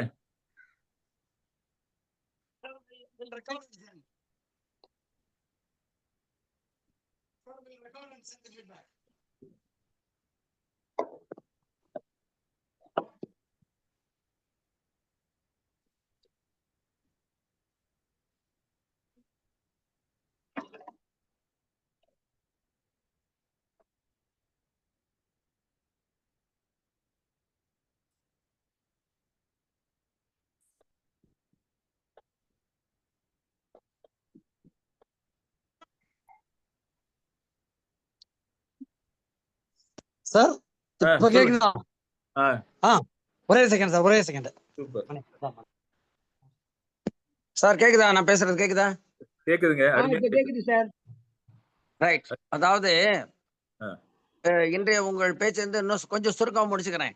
அனுஷம், கேட்டு, மூலம், போராட, உத்திராடம் என்ற இந்த 5 நட்சத்திரங்கள் விஸ்வாமித்திரால் பிறந்தது என்று சொல்லப்படுவது ஒரு புதிய செய்தியாக எனக்கு தெரியும், தெரிந்து கொள்ள வாய்ப்பு கிடைத்தது. அடுத்தது, புலியை போன்று பூனையை படைத்தது விஸ்வாமித்திரர் என்று சொல்வார்கள். மகாபெரியவரோடு பேசிக் கொண்டிருக்கும்போது சொன்னாராம் ஒரு முறை, எல்லாம் என்னுடைய ராசியருடைய நட்சத்திரம் விஸ்வாமித்திர படைத்த நட்சத்திரத்தை பொறுத்துட்டேன், அதனாலதான் அப்படி இருக்கு, எல்லாம் விசித்திரமா இருக்குன்னு சொன்னாராம் ஒரு முறை. அனுஷம் இல்லையா அவரு அப்படின்னு சொன்னாராம். இந்த கண்ணின் இமையை காத்தனன்னு சொல்லும்போது ஒரு முறை ஒரு சொற்பொழிவாளர் சொல்லும்போது அற்புதமா சொன்னார். கண்ணினுடைய மேலிமை கீழிமை வந்து வந்து மேலும் கிடந்தா வருது, கடிகாரத்தினுடைய பெரிய முள் வந்து ஒவ்வொரு முறையும் சுற்றி வரும்போது சின்ன முள்ளை தொட்டு விட்டு போகிறது, அந்த மாதிரி சுற்றி சுற்றி வந்தான்னு சொல்லும்போது கடிகாரத்தை ஒப்பிட்டு சொல்லியிருந்தார் ஒரு முறை. அந்த செய்தி இந்த இடத்துல குறிப்பிடலாம் அப்படின்னு நான் நினைக்கிறேன். ஏன் அப்படின்னா உங்களுடைய உரை முழுமையாக கேட்கப்பட்டது, ரசிக்கப்பட்டது அப்படிங்கிறதுக்காக. மற்றும் டாக்டருடைய அந்த 4 வரிகளை 2 பாடல்களில் உள்ள 4 வரிகளும் அற்புதமாக அவரால் பாடப்பட்டது. அவருடைய இனிய குரலுக்காகவும் தேர்ந்த அந்த பாட்டுக்கேற்ற சொல்லுக்காகவும் ஒரு நன்றிகள். அடுத்து, அபிராமி பட்டர் எங்கிருந்து காப்பி அடிச்சார்னு பார்த்தேன். அது கண்ணன் இவர்கிட்ட கம்பர்ந்துட்டு தான் காப்பி அடிச்சிருக்கார். 3 இருமூன்றென தோன்றிய மூதரியின் மகனும் உண்டாயதொன்றோ வல்லினி செய்த வல்லவுமே அப்படின்னு ஒரு பாடல்ல சொல்கிறார். ககனமும் வானமுங்கிற 63வது பாடல் அபிராமி தாதுன்னு நினைக்கிறேன். அதுல என்ன சொல்லுகிறாருன்னா, சிவபெருமானே உனக்கு எதிராக பிள்ளை நீ தான் காமனியை இடிச்சுப்பிட்டியே, உன்னை அப்பான்னு கூப்பிடுறதுக்கு யானை முகத்தோடும் 6 முகத்தை கொண்ட முருகப்பெருமானும் 18 3 இருமூன்று 18 ஆமா 3 எவ்வளவு 18 3 இருமூன்று தோன்றிய 3 12 23 6 18 அறிவுகளை கொண்ட சாஸ்தாவை உனக்கு பிள்ளையாக கொடுத்தது அம்பாளுடைய ஆற்றல் என்று அந்த பாட்டுல சொல்றாரு. இதைத்தான் இந்த இடத்துல 2-3 நாட்கள் வேள்வி காத்தது பெருக்கல் வாய்ப்பாடா சொல்லியிருக்கிறாரு. அதுக்கேற்ற அந்த நட்சத்திரங்கள் நம்ம குறிப்பிட்டோம். அதே மாதிரி 7 ஆண்டினில் வா என்று இயம்பினன் மன்னன் என்றான்னு ஒரு பாடல் காடு ஆழ் சொல் உலகமெல்லாம் பரதனை ஆளுங்கிற பாட்டுல சொல்றான். ஆக பெருக்கல் வாய்ப்பாடு கம்பனுக்கு ரொம்ப பிடிச்சிருக்குன்னு நினைக்கிறேன். கண்ணதாசன் கூட சில சமயங்கள்ல இந்த எண் விளையாட்டுகளை நிறைய விளையாடுறான். உன் அச்சம் நாணம் என்னும் நான்கும் என் அருகில் வந்தவுடன் அஞ்சும், இதழ் பருகும் போது நெஞ்சம் ஆறும், அவை பாடும் இன்பஸ்வரம் ஏழும், அவை பாடும் இன்பஸ்வரம் ஏழும். எண்ணிக்கையை வைத்து பாடுவதில் கண்ணாசன். இன்னொன்னுல பாடும்போது 4 வித குணம் இருக்கும், அஞ்சுகின்ற மனம் இருக்கும், ஆறுகின்ற பொழுது வரே அனல் போல் கோதிப்பது. இதுலயும் எண்களை வரிசைப்படுத்தி பாடுறாங்க. ஆக எண்களை வைத்து பாடுவதில் நம்ம தமிழ் புலவர்களுக்கு அவ்வளவு ஈடுபாடு இருந்திருக்கிறது. பேசிக்கொண்டு போனால் இந்த உரைக்கு என்ன சொல்லுவாங்கன்னா, வடமொழியில டிப்பினி தீபிகா இதெல்லாம் நிறைய சொல்லுவாங்க. ஒவ்வொரு உரைக்கும் ஒரு உரை சொல்லக்கூடிய அளவுக்கு உங்களுடைய பேச்சு இருக்கிறது. நீங்க பல இடங்களில் எடுத்துக்காட்டு காட்டினீர்கள்.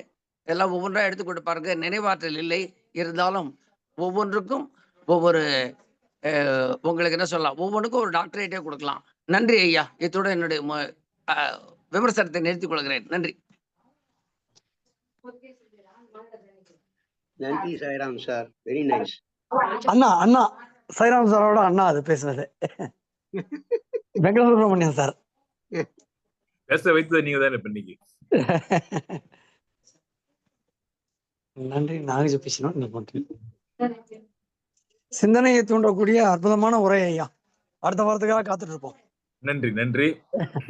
பிரிவோம், அடுத்த வாரம் சந்திப்போம் என்று சொல்லி 3 பெண்களிலே அந்த முதல் பெண்ணை சந்தித்தல் நிகழ்ச்சி முடிந்து விட்டது. 2வது இடைப்பெண் அகலியை சந்திப்போம் என்று சொல்லி, ராமன் சந்திப்பதை சிந்திப்போம் என்று சொல்லி விடைபெறுகின்றேன். நன்றி, வணக்கம்.